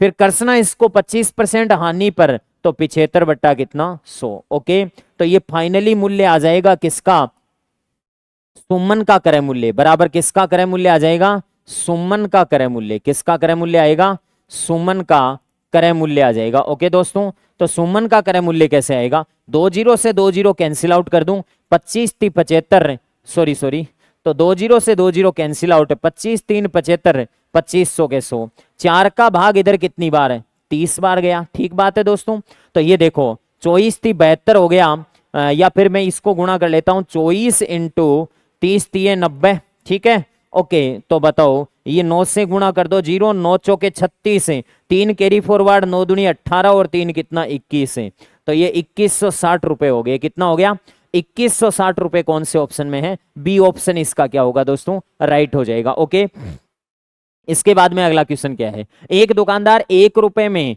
एक टॉफी बेचता है। ठीक बात है, कोई दिक्कत नहीं है। एक दुकानदार 1 रुपए की एक टॉफी बेचता है। अगर आप उस दुकानदार को 1 रुपया दोगे तो दुकानदार आपको कितनी टॉफी देगा, 1 टॉफी देगा। ठीक है, 1 रुपए में एक टॉफी बेचेगा, 1 रुपए में कितनी टॉफी बेचेगा, 1 टॉफी बेचेगा दुकानदार। ठीक बात है, लेकिन टॉफी के 3 रेफर के बदले वह 1 टॉफी भी देता है। टॉफी के 3 रेफर दो उसको, वो 1 टॉफी आपको दे देगा, कोई दिक्कत नहीं है। एक बच्चे के पास 27 रुपए है तो कितनी टॉफियां खाएगा, बच्चा बंधु 1 रुपए की एक टॉफी आती है तो 27 रुपए में 27 टॉफी लेगा। 27 रुपए में कितनी टॉफी लेगा, 27 टॉफी लेगा। 27 रुपए में कितनी टॉफी लेगा, 27 टॉफी लेगा। और 27 टॉफी में बंधु एक बात बताओ, 27 टॉफियों को खा भी लेगा दुकान पे बैठा बैठा, और फिर दुकानदार से बदला लेगा कि आपने कहा था कि टॉफी के 3 रेपर दो और 1 टॉफी और ले लो। तो बताओ बंधु 27 टॉफियों में 27 रेपर होंगे, 3 रेपर पर 1 टॉफी मिलेगी, तो 3 का भाग लगा दो, 9 टॉफी और खाएगा, 9 टॉफी और खाएगा, 9 टॉफी और लेगा। 27 टॉफियां खा ली या नहीं खाई, अगले ने टॉफियां निकाल के बैग में डाल ली और रेपर पकड़ा दिए उसको 27 से, उसने 3 का 1 दिया, तो बताओ बंधु 9 3 27, 9 टॉफियां दे दी इसने। अब 9 टॉफी दे दी तो 9 टॉफियों के फिर बैठ गया वो तो दुकान पे। ठीक है, वो 9 टॉफियों को निकाल के, क्यों खाएगा कहां से इतनी टॉफियां बता, 9 टॉफियां निकाल ली उसने, और 9 टॉफियों में प्रत्येक टॉफी, 9 टॉफी में प्रत्येक 3 टॉफियों पर 1 टॉफी मिलती है, 3 रेपर पर, तो 9 रेपर उसने इसको दुकानदार को और पकड़ा दिए। 9 रेपर के दुकानदार ने 3 टॉफी और दे दी। कितनी टॉफी और दे दी, 3 टॉफी तीसरी बार दे दी। कौन सी बार दे दी, 3 टॉफी तीसरी बार दी इसने। ठीक बात है, कोई बात नहीं है। अब इसने 3 टॉफी दुकानदार ने दे दी, तो बच्चे ने 3 टॉफियां निकाल ली, रेपर ले लिए 3, और तीनों रेपर मेरे बंधु बता, ये तीनों के तीनों रेपर, 3 रेपर का 1 टॉफी मिलेगी, तो 1 टॉफी और खाएगा। तो बताओ ये कितनी टॉफी खा चुका है, 27 टॉफी फर्स्ट टाइम में खाई, रेपरों से 9 टॉफियां और खाई, 36 हो गई, 36 और 3 और खाई 39, 39 और 1 कितनी, 40 टॉफी खा सकता है। कितनी टॉफी खा सकता है, 40 टॉफी खा सकता है। सिंपल सा प्रश्न है, समझ गए होंगे। ओके, नेक्स्ट इसके बाद में अगला, एक विक्रेता किसी वस्तु को 10% लाभ पर, ये प्रश्न देखो, इस प्रश्न में कई बच्चों को डाउट रहती है, इसको बाई ऑप्शन भी कर सकते हैं, कई बच्चे इसमें घबरा गए। इसका पहले मैं पैटर्न बता देता हूं इसको कैसे करते हैं। इसको बेसिक से करोगे ना अक्स वक्स मान के, आप तो बहुत लेंथी हो जाएगा, लंबा पड़ेगा ये। ठीक है, एक विक्रेता किसी वस्तु को 10% लाभ पर बेचता है, मतलब विक्रेता की रियल घटना है कि वस्तु खरीदता 100 में है और 10% लाभ पर बेचता है। 10% लाभ पर यह वस्तु बेचता है एक विक्रेता, तो उसका विक्रय मूल्य कितना होता है, 110। ठीक बात है।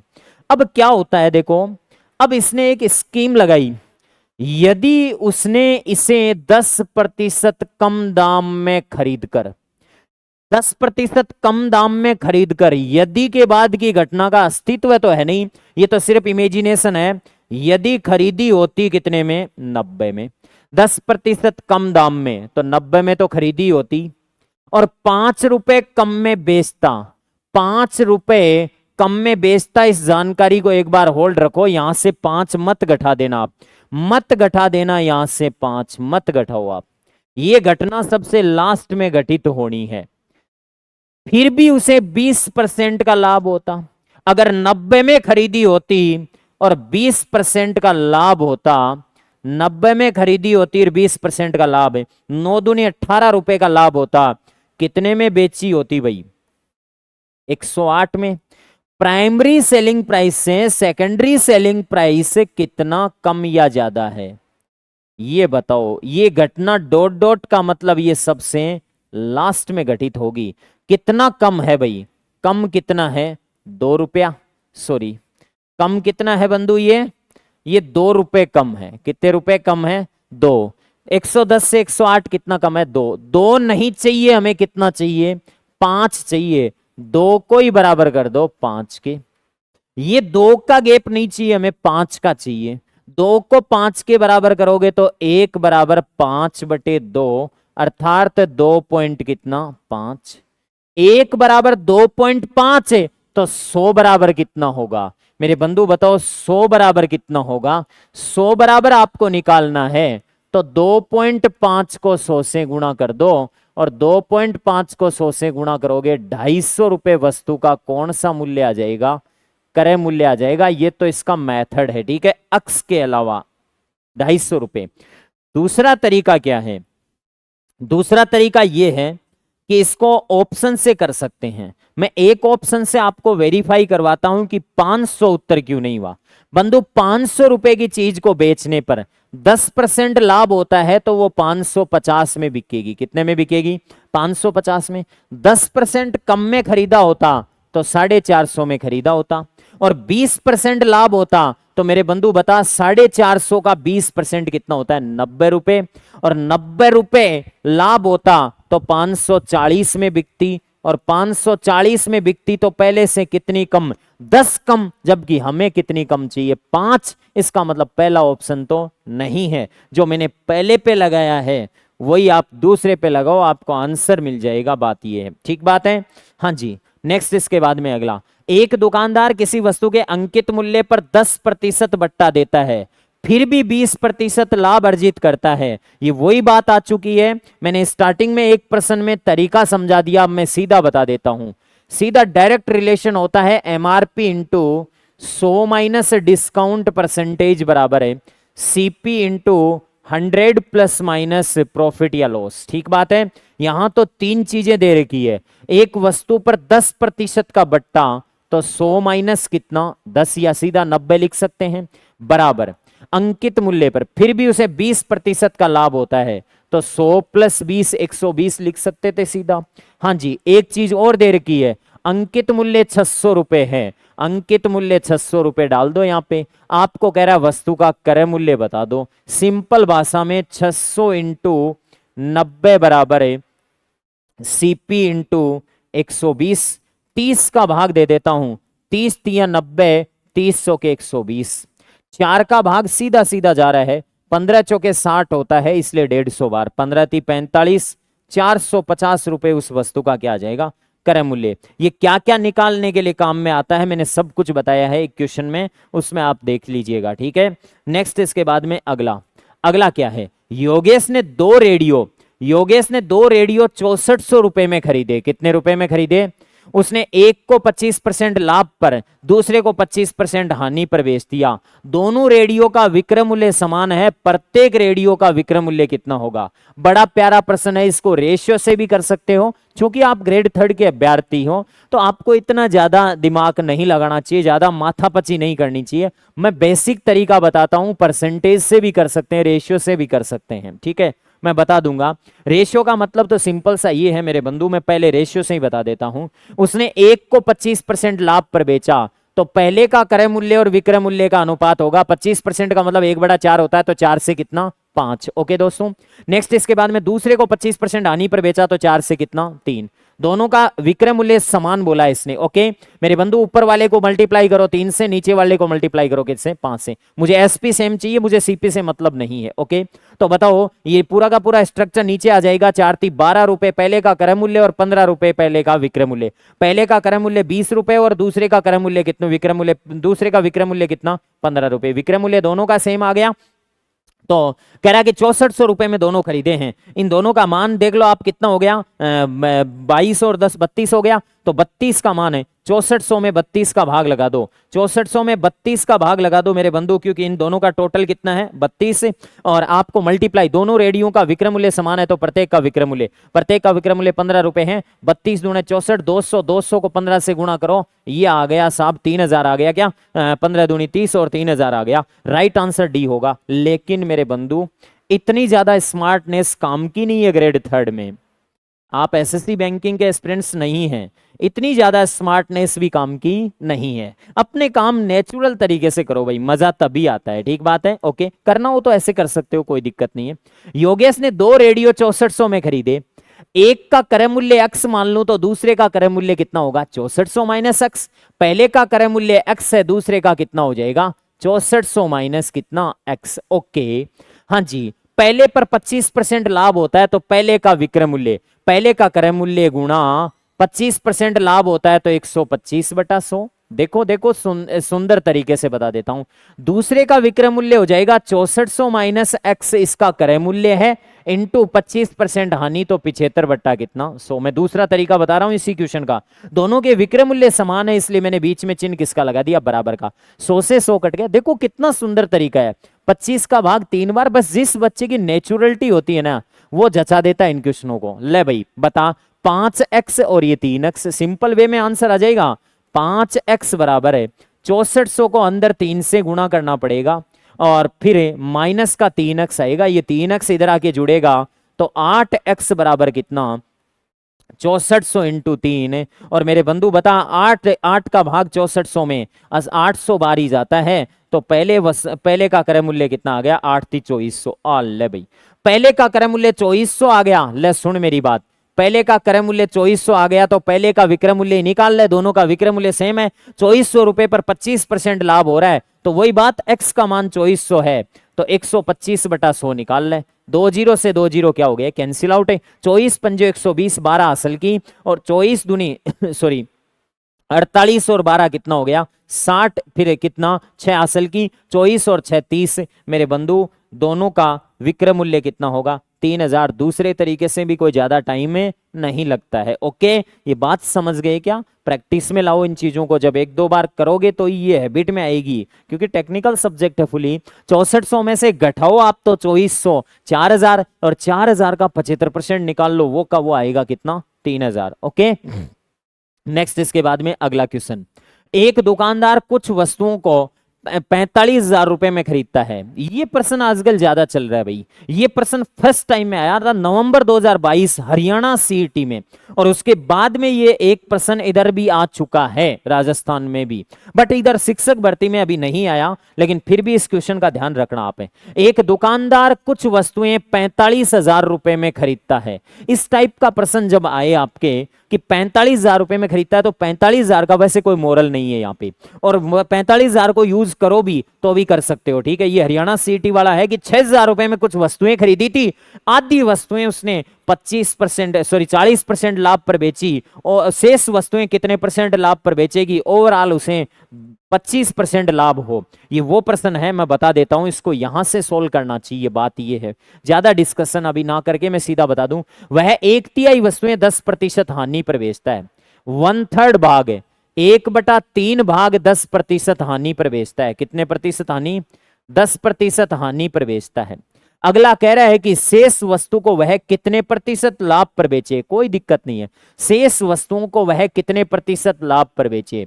शेष वस्तुओं को वह कितने प्रतिशत है तो x% लाभ पर ये ले, कोई दिक्कत थोड़ी ना है। बताओ टोटल वस्तु माननी पड़ेगी यहाँ पे, 3 वस्तु मान लेता हूं। कितनी वस्तु मान लेता हूं, टोटल वस्तु 3 हमने मान ली। ये औसत लाभ या हानि का प्रश्न माना जाता है, ऑफलाइन क्लासेज में सबको बता रखा है इसको। ठीक है, हाँ जी, 3 वस्तुओं का 1/3 कितना होता है, 3 वस्तुओं का 1/3 होता है मेरे बंधु एक वस्तु, कितनी वस्तु, एक वस्तु पर आपने 10% हानि ली है और बची हुई दो वस्तुओं पर आप लाभ कमाना चाहते हो, बची हुई दो वस्तुओं पर लाभ कमाना चाहते हो, ठीक बात है।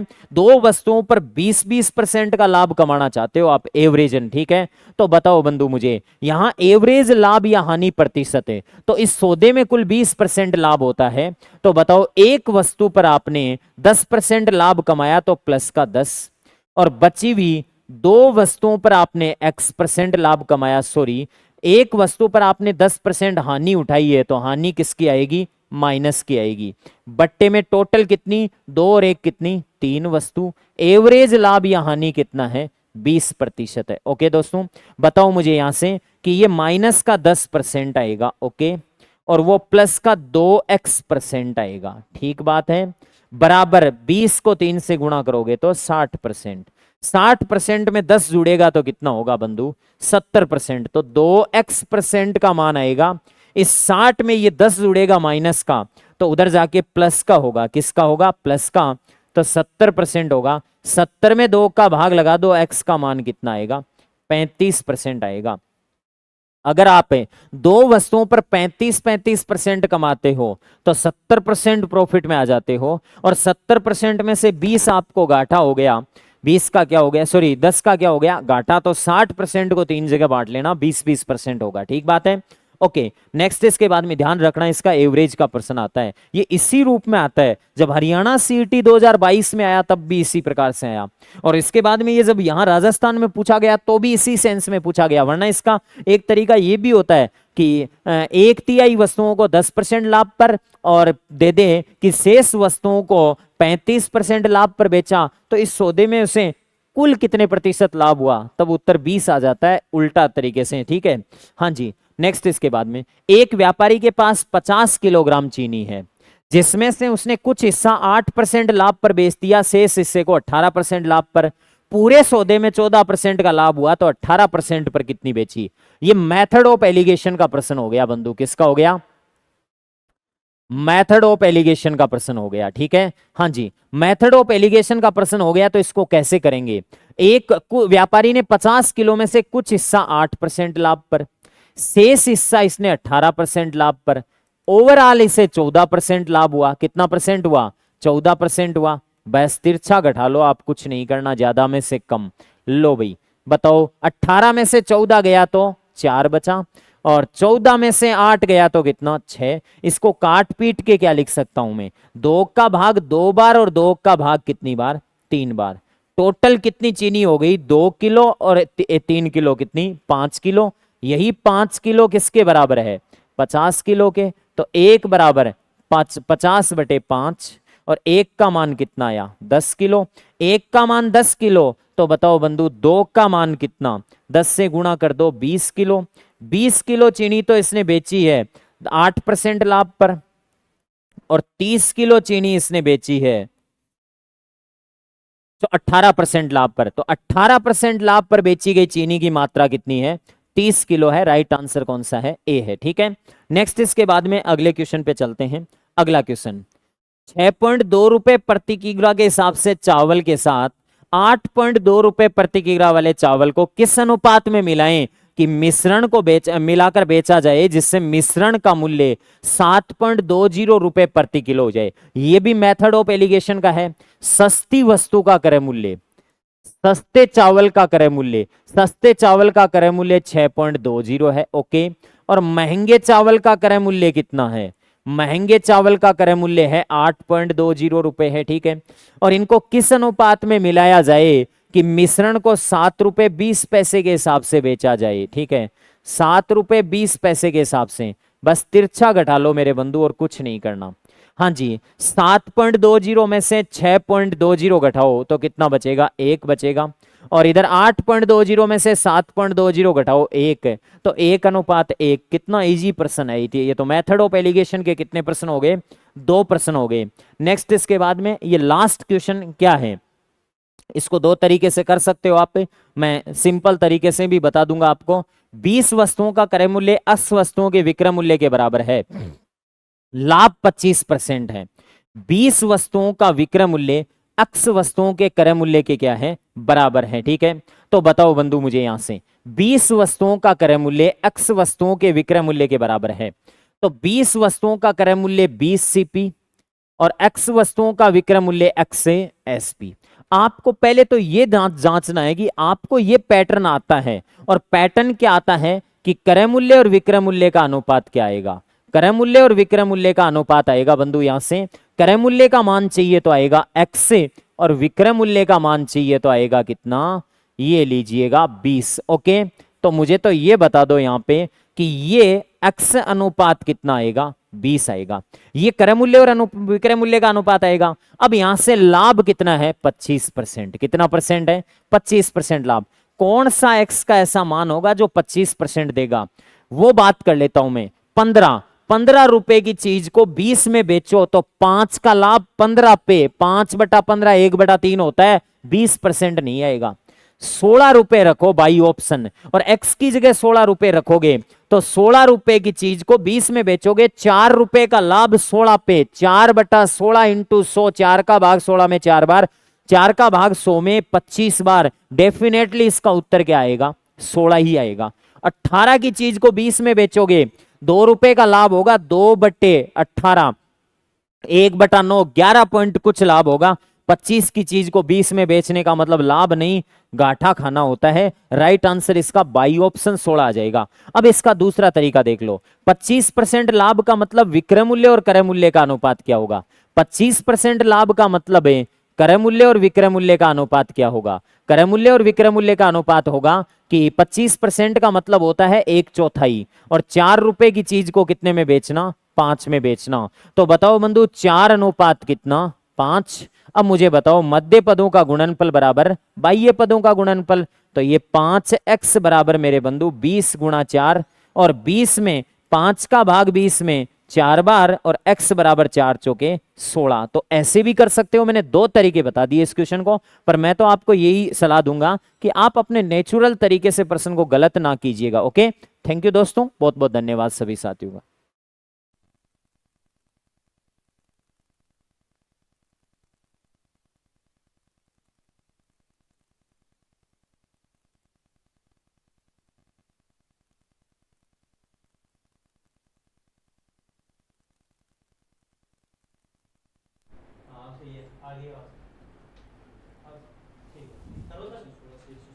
येलो कलर आ रहा है क्या प्रिंट पे, उसमें कलर आ रहा है ना येलो, या रेड लूँ?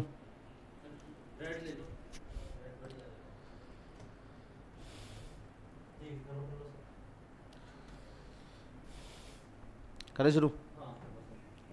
हाँ भाई, नमस्कार दोस्तों। आपका जो ग्रेड 3 का टेस्ट लगा है उसमें जो बायोलॉजी के क्वेश्चंस हैं उनका मैं आपको विस्तृत समाधान प्रदान करता हूं, ताकि जो MCQ हैं आपके आगामी जो एग्ज़ाम्स हैं उनमें उपयोगी साबित हों।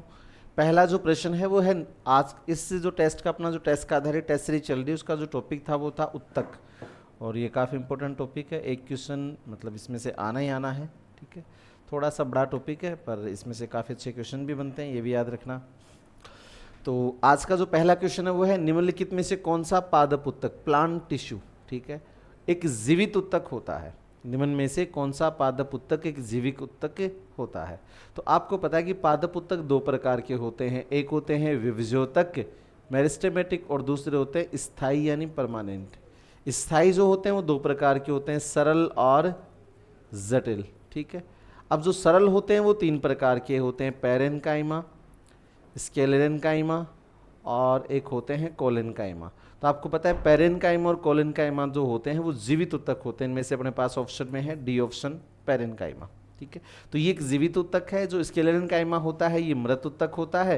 वाहिनी जो है, ट्रेकिड जो है, ये जाइलम का भाग होती हैं और ये मृत कोशिकाओं की बनी होती हैं। फ्लोएम तंतु जो होते हैं वो फ्लोएम में पाए जाते हैं, मृत कोशिकाओं के बने होते हैं। तो आपका जो ऑप्शन डी होगा वो आपका सही उत्तर है। निम्नलिखित में से कौन सा अरेखित पेशिक तंतु, तो याद रखना जो पेशी उत्तक होते हैं वो 3 प्रकार के होते हैं, रेखित, अरेखित और कार्डिक। तो जो अरेखित पेशिक तंतु हैं उनकी विशेषता नहीं है, ये बताया है। पहला है वे एक केंद्रीय एकल नाभिक धारण करते हैं। हाँ, एक केंद्रक होता है अरेखित पेशियों में, तो ये तो विशेषता है।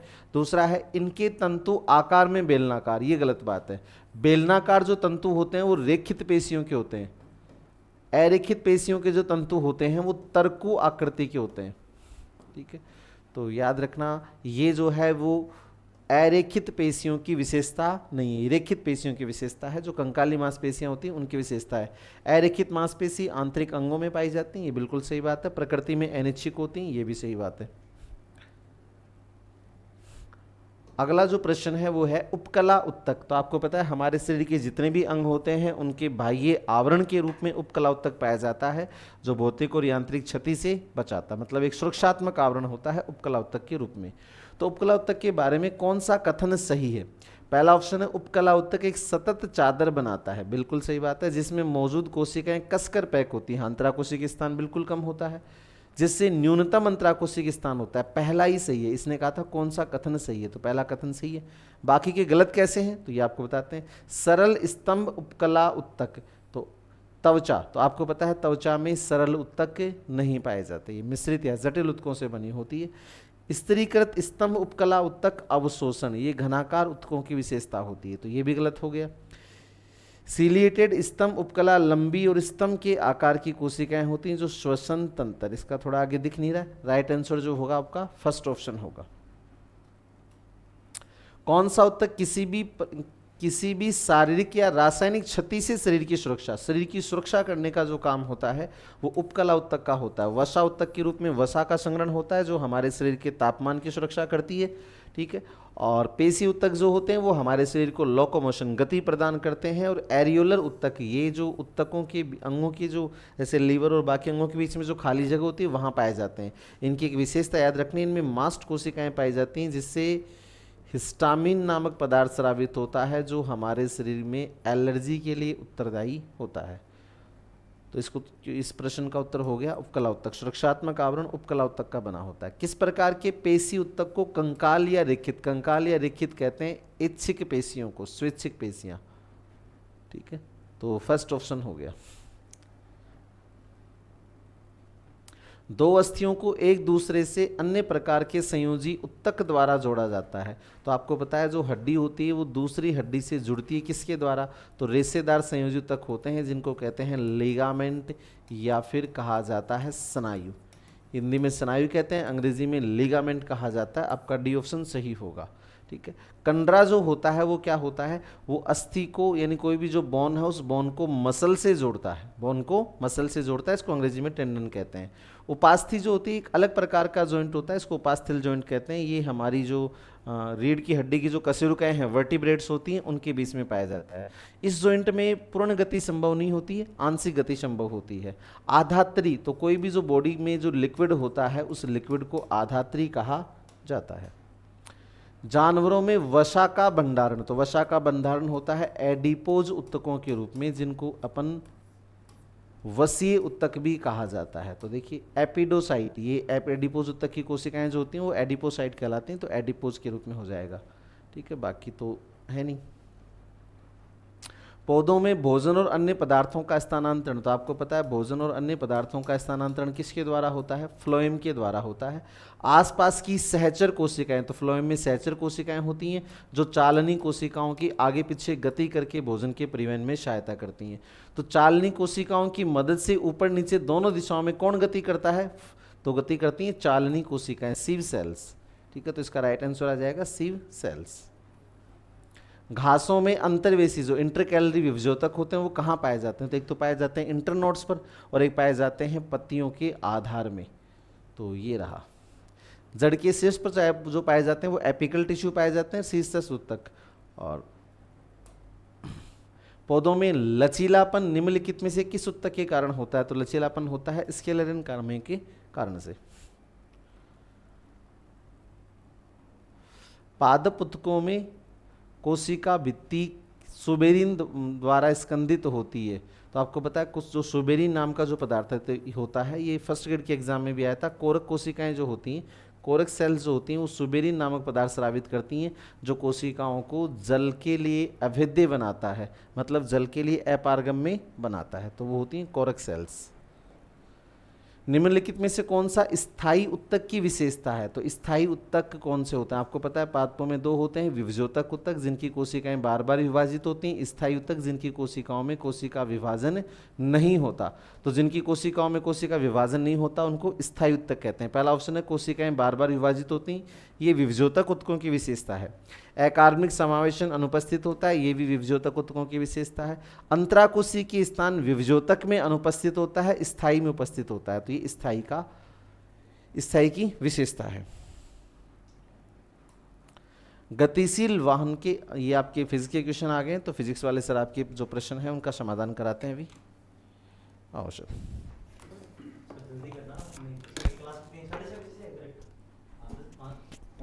5-7 मिनट लागছে, 5-7 मिनट रुको।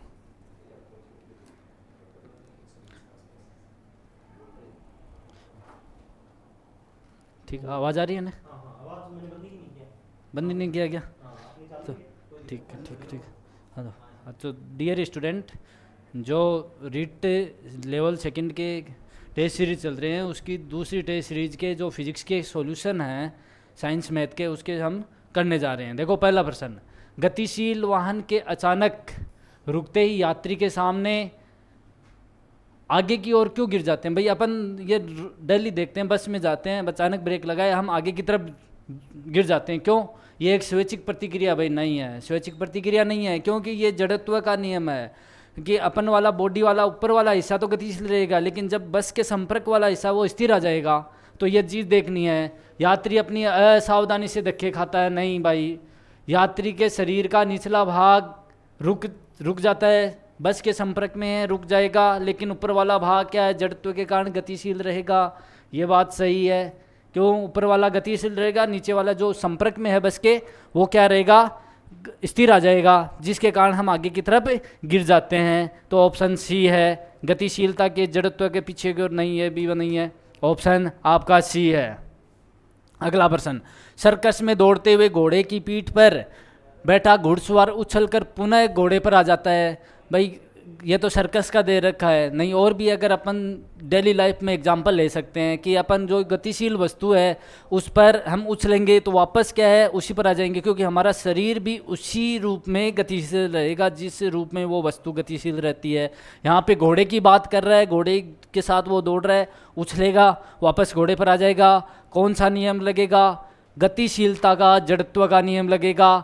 गतिशीलता का जड़त्व का नियम, स्थिरता का नहीं है। वर्तीय पथ पर गति नहीं है, स्थिरता का नहीं है, असंभव है, नहीं संभव है ये चीज़। गतिशीलता का जड़त्व का नियम लगेगा इसमें। गतिशील है तो गतिशील रहेगी जब तक कोई बाह्य फोर्स उसमें काम नहीं करेगा।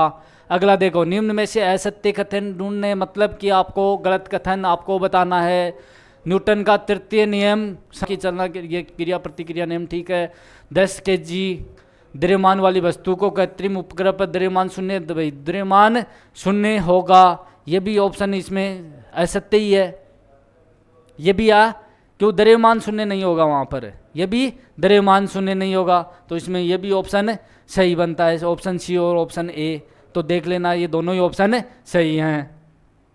तीसरा, एक ठंडा पेय पदार्थ तुल्ला पर रखा है। भाई अपन ठंडा पेय पदार्थ लाते हैं, पेप्सी, कोका कोला, तो उसको हम तुल्ला पर रख दें, वजन उसका वजन करेंगे तो क्या है, जब उसका ढक्कन खोल दिया जाता है तो उसका भार, भाई जैसे ही ढक्कन खोलोगे आप तो क्या है, गैस अंदर जाएगी, तो क्या पहले भार बढ़ेगा, क्योंकि गैस का भी कुछ भार होता है तो भार बढ़ेगा, लेकिन जैसे ही रिएक्शन करेगी तो उसमें से गैस वापस निकलना, बुलबुले के रूप में वापस निकलेगा द्रव के साथ, तो क्या पहले बढ़ेगा फिर घटेगा, पहले बढ़ेगा फिर घट जाएगा वजन।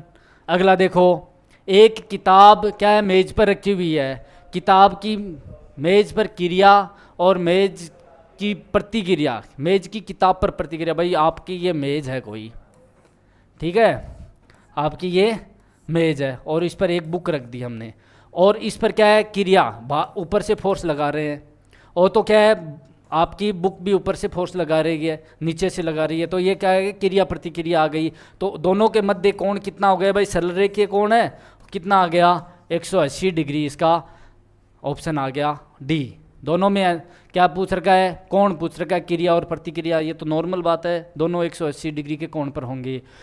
एक छात्र स्वयं को अपने बाल ऊपर की ओर खींचकर ऊपर की ओर उठाने का प्रयास करता है तो वह सफल नहीं हो पाता। क्यों भाई? अपन अपने के बाल खींचते हैं, वापस ऊपर पुनः उसी स्थिति में आ जाता है। क्यों? क्योंकि इनके मध्य क्या होता है, आंतरिक बल होता है।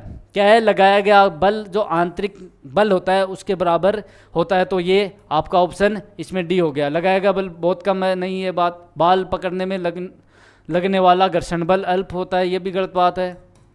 न्यूटन के जड़त्व नियम जीवित वस्तुओं पर लागू नहीं होते हैं, ये तो सभी पर लागू होते हैं, ये भी गलत बात है। क्या लगाया गया जो बल है वो निकाय की आंतरिक बल के बराबर होता है, जिसके कारण वो अपन पुनः उसी स्थिति में आ जाते हैं। अगला प्रश्न देखो, निम्नलिखित कथनों पर क्या करना है, हमें देखना है। टेबल कवर को टेबल पर रखी प्लेटों को गिराए बिना खींचा जा सकता है। भाई टेबल पर हम कवर लगाते हैं, ऊपर कोई वस्तु रख देते हैं और अचानक से खींचते हैं तो वस्तु वो अपनी पुनः स्थिति में रहती है। क्यों?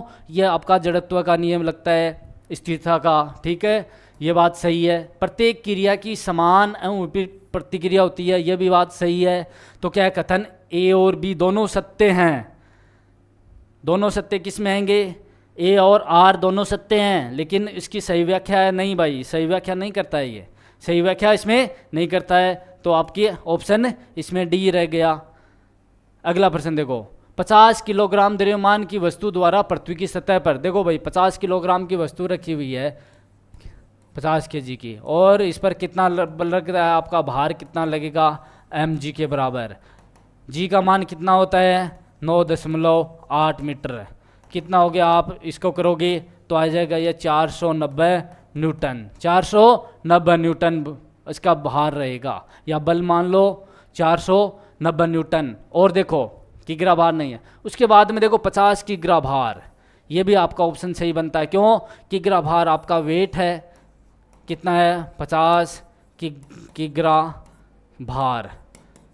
इसको आप mg के रूप में लिखोगे तो 9.8 के रूप में इसका भार आ जाएगा आपका, और ये आ जाएगा 490।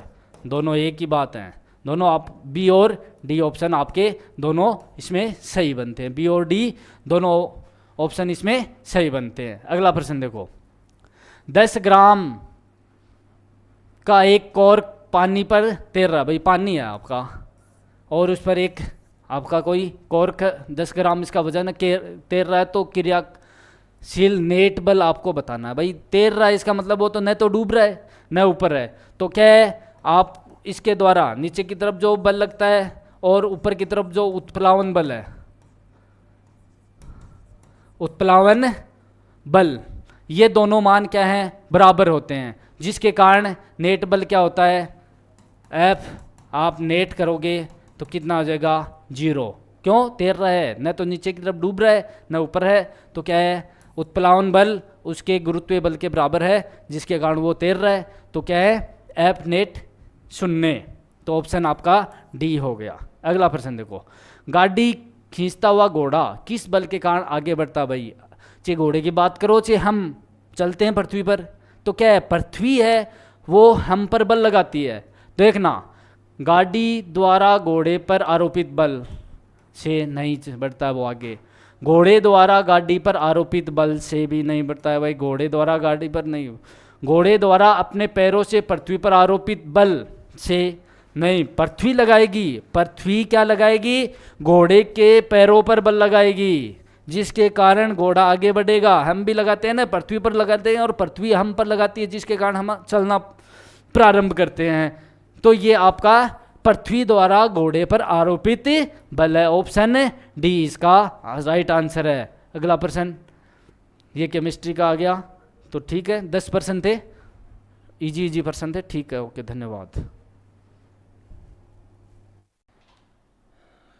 हाँ भाई, सबको नमस्कार। देखो अपने जो क्वेश्चन थे वो 138 से स्टार्ट हैं, 138 से स्टार्ट है। पहला क्वेश्चन जो है वो क्या दिया हुआ है, निम्नलिखित कथनों में से कौन सा कथन सही नहीं है। आपको नहीं, जो कथन सही नहीं है वो चूज करना है। अब कौन कौन से स्टेटमेंट है देखो, 2 या 2 से अधिक परमाणुओं के समूहों को अणु कहा जाता है।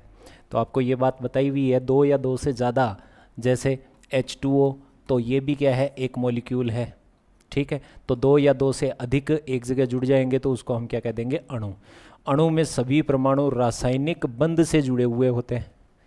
बिल्कुल सही है बात, कोई न कोई इनमें बॉन्ड होगा। जैसे ऑक्सीजन इससे हाइड्रोजन जुड़ी हुई है तो ये क्या है, यहाँ पर बॉन्ड हैं, यहाँ पर क्या होंगे इनके, ये बॉन्ड हैं। कौन से, रासायनिक बंध हैं ये, इनके बीच में ये क्या है, केमिकल बॉन्ड है। ठीक है, तो अणु में रासायनिक बंध होंगे। फिर कह रहे हैं अणु में उपस्थित सभी परमाणुओं को भौतिक विधियों से आप पृथक कर सकते हो। तो ये जो अणु है, इस अणु में कितने परमाणु, एक तो 2 तो हाइड्रोजन के हैं, एक किसका है, ऑक्सीजन का। इनको आपको सेपरेट करने के लिए कहे तो सेपरेट कैसे कर सकते हो, तो ये भौतिक विधियां और कौन सी, रासायनिक विधियां। 2 विधियां होती हैं, एक भौतिक और एक रासायनिक। तो अणु से परमाणुओं को पृथक करने के लिए भौतिक विधि काम में नहीं ली जाती, कौन सी, रासायनिक या फिर विद्युत रासायनिक बोलोगे, या फिर कौन सी, विद्युत रासायनिक बोलोगे। तो आपको बताया भी था H2O का वापस आप सेपरेशन करोगे, हाइड्रोजन और ऑक्सीजन निकालोगे, तो उसके लिए आपको क्या करना है, इलेक्ट्रोलाइसिस कराना होगा। इससे कैथोड पर हाइड्रोजन और एनोड पर ऑक्सीजन निकलेगी। तो ये आपको बता दिया था।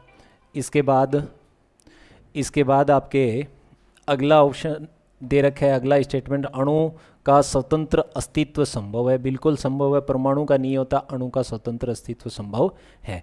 तो ये स्टेटमेंट भी सही है, ये वाला स्टेटमेंट भी सही है, और ये वाला भी सही है।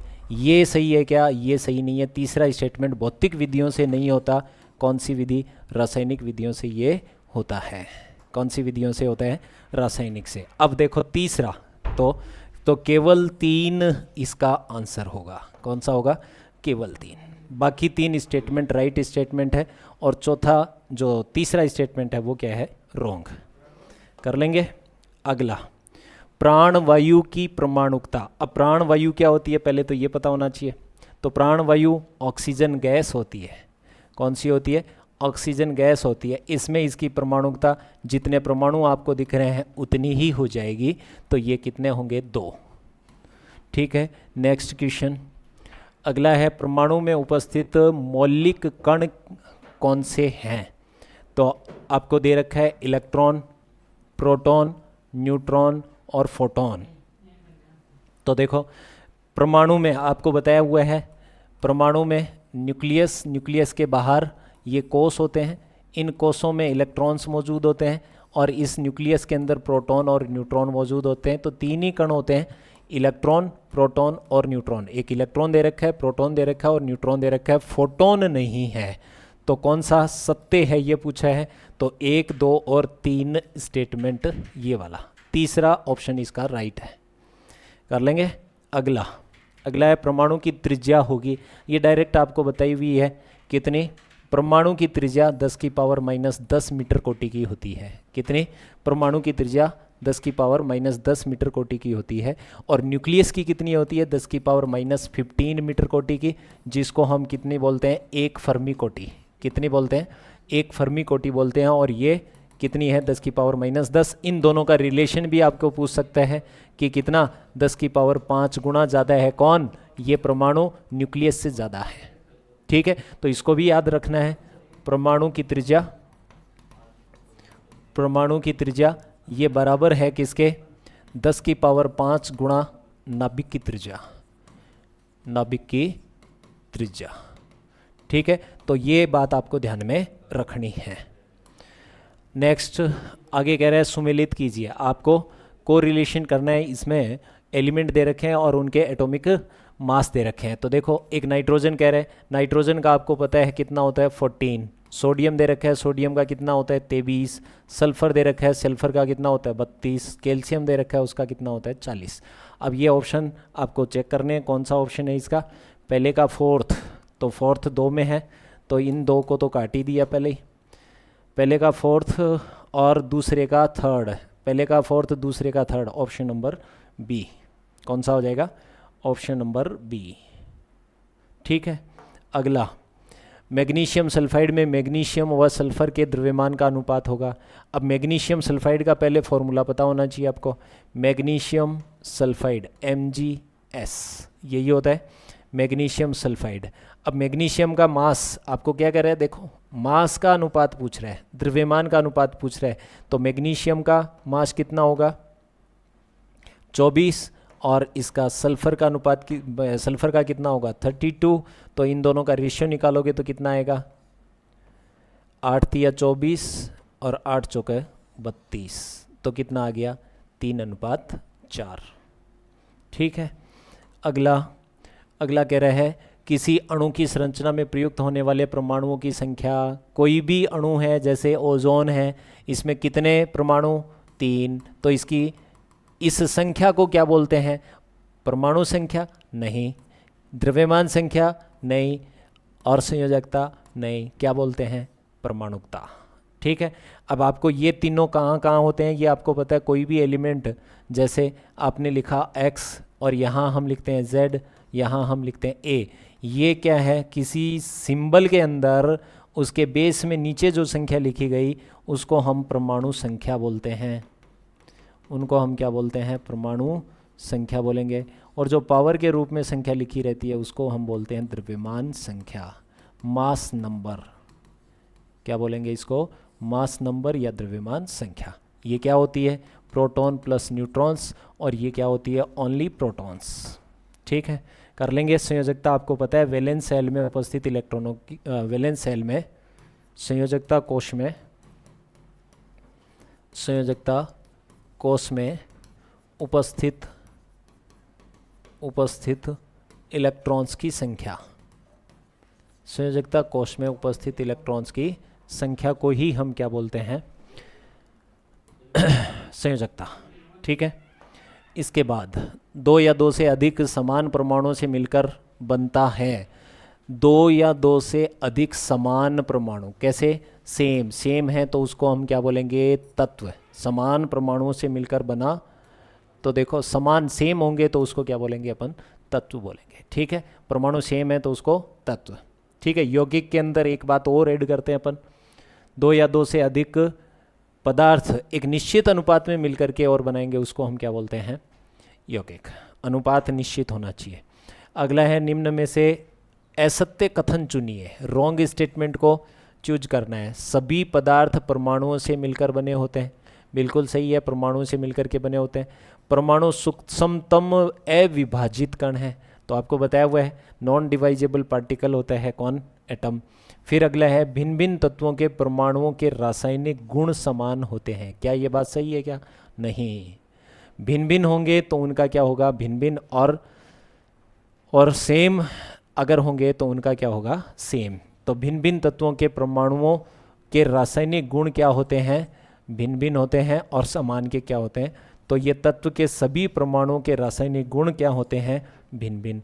तत्व के अंदर अभी पिछला क्वेश्चन क्या पढ़ा था अपन ने, पिछला क्वेश्चन देखो, पिछला क्या पढ़ा था, 2 या 2 से अधिक समान परमाणु क्या बनाएंगे तत्व बनाएंगे। इसका मतलब समान परमाणु है तो रासायनिक गुण इनके क्या होंगे सेम। अपन ने क्या लिखा है यहाँ भिन्न भिन्न, तो ये भी गलत है और ये भी गलत है। यहाँ क्या होंगे भिन्न भिन्न, यहाँ क्या होंगे समान, तो ये तो हैं सेम और ये वाले क्या होंगे डिफरेंट। ठीक है, अब ये पूछा क्या है असत्य कथन पूछा है। अब कौन कौन से, तीसरा और चौथा असत्य है, तो इनमें ऑप्शन देखो, ऑप्शन नंबर सी है कौन सा 3 और 4, कर लोगे। नेक्स्ट क्वेश्चन सुमेलित कीजिए, इसमें सिंबल को आपको मैच करना है। तो सीधा सीधा आपको पता है सोडियम का प्रतीक क्या होता है Na, ये लिखा हुआ नेट्रियम से लिया गया है, किससे नेट्रियम, किससे लिया गया है नेट्रियम से। सिल्वर इसको अर्जेंटम से लिया है Ag, आयरन का फेरम से लिया गया है Fe, और सीसा प्लम्बम से लिया गया है Pb। किससे लिया गया है प्लम्बम से लिया गया है Pb। तो ये आपको मैच करने हैं। सोडियम का A में 2 3 में है, फिर उसके बाद सिल्वर 2 का 1 के साथ, ये रहा पहला ही ऑप्शन हो जाएगा, 3 में 4 और अगला और ये पहला ऑप्शन हो जाएगा ए ऑप्शन। अगला है परमाणु के नाभिक में उपस्थित मौलिक कण। मौलिक कण आपको बताने किसमें, न्यूक्लियस में। अभी बताया था न्यूक्लियस की बात करें अपन, न्यूक्लियस की बात करें तो इसके अंदर कौन कौन मौजूद है, प्रोटॉन प्लस न्यूट्रॉन। कौन है, प्रोटॉन प्लस न्यूट्रॉन। तो इसमें इलेक्ट्रॉन तो न्यूक्लियस से बाहर होता है, नाभिक से बाहर। कहाँ होता है, नाभिक से बाहर। और ये दोनों कहाँ होते हैं, न्यूक्लियस में। कहाँ होंगे, न्यूक्लियस में। फोटोन इनके अंदर होता नहीं है, तो कौन से हो गए, 2 और 3, 2 और 3, केवल 2 और 3। Option number D. कौन सा हो जाएगा, ऑप्शन नंबर डी। न्यूक्लियस में 2 ही है, एक कहाँ होगा, बाहर। अगला, परमाणु के मौलिक कणों के द्रव्यमान का बढ़ता क्रम।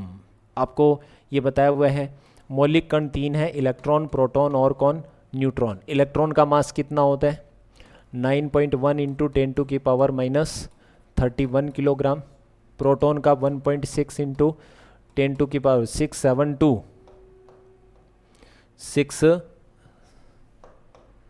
672 मल्टीप्लाई बाई 10⁻28, ये 27 ग्राम। कितना, 27 किलोग्राम। ये 1.675 इंटू 10⁻27 किलोग्राम। अब आप देखो, ये -31, ये -27 और ये -27। -27 वाले दोनों बराबर हैं, लेकिन यहाँ 5 और यहाँ 2, और ये -31 है, इसका मतलब सबसे हल्का कण तो ये हो गया। तो सबसे पहले तो कौन आएगा, इलेक्ट्रॉन। उसके बाद, और बढ़ता पूछा है तो सबसे कम वाले को पहले लिख दिया। फिर इन दोनों में से कौन, ये यहाँ पर 2 और ये 5 है, तो कम ये और फिर इससे ज़्यादा, तो प्रोटॉन, और फिर कौन आ गया, न्यूट्रॉन। तो ये स्टेटमेंट होगा, तो इलेक्ट्रॉन, प्रोटॉन और न्यूट्रॉन, बी ऑप्शन इसका राइट होगा। ठीक है, नेक्स्ट क्वेश्चन। ठीक है भाई, ये केमिस्ट्री के थे, ये आपके बॉटनी का है, तो ये आप लोग कर लेंगे। आपके सारे क्वेश्चन हो गए होंगे अच्छे से, और उम्मीद करते हैं आपको बहुत अच्छे लगे होंगे। और अगले टेस्ट के लिए आप तैयारी करें। अगला टेस्ट कौन से टॉपिक का, आपके मोल संकल्पना का टॉपिक है, तो अच्छे से उसको तैयार करें। बहुत बहुत धन्यवाद।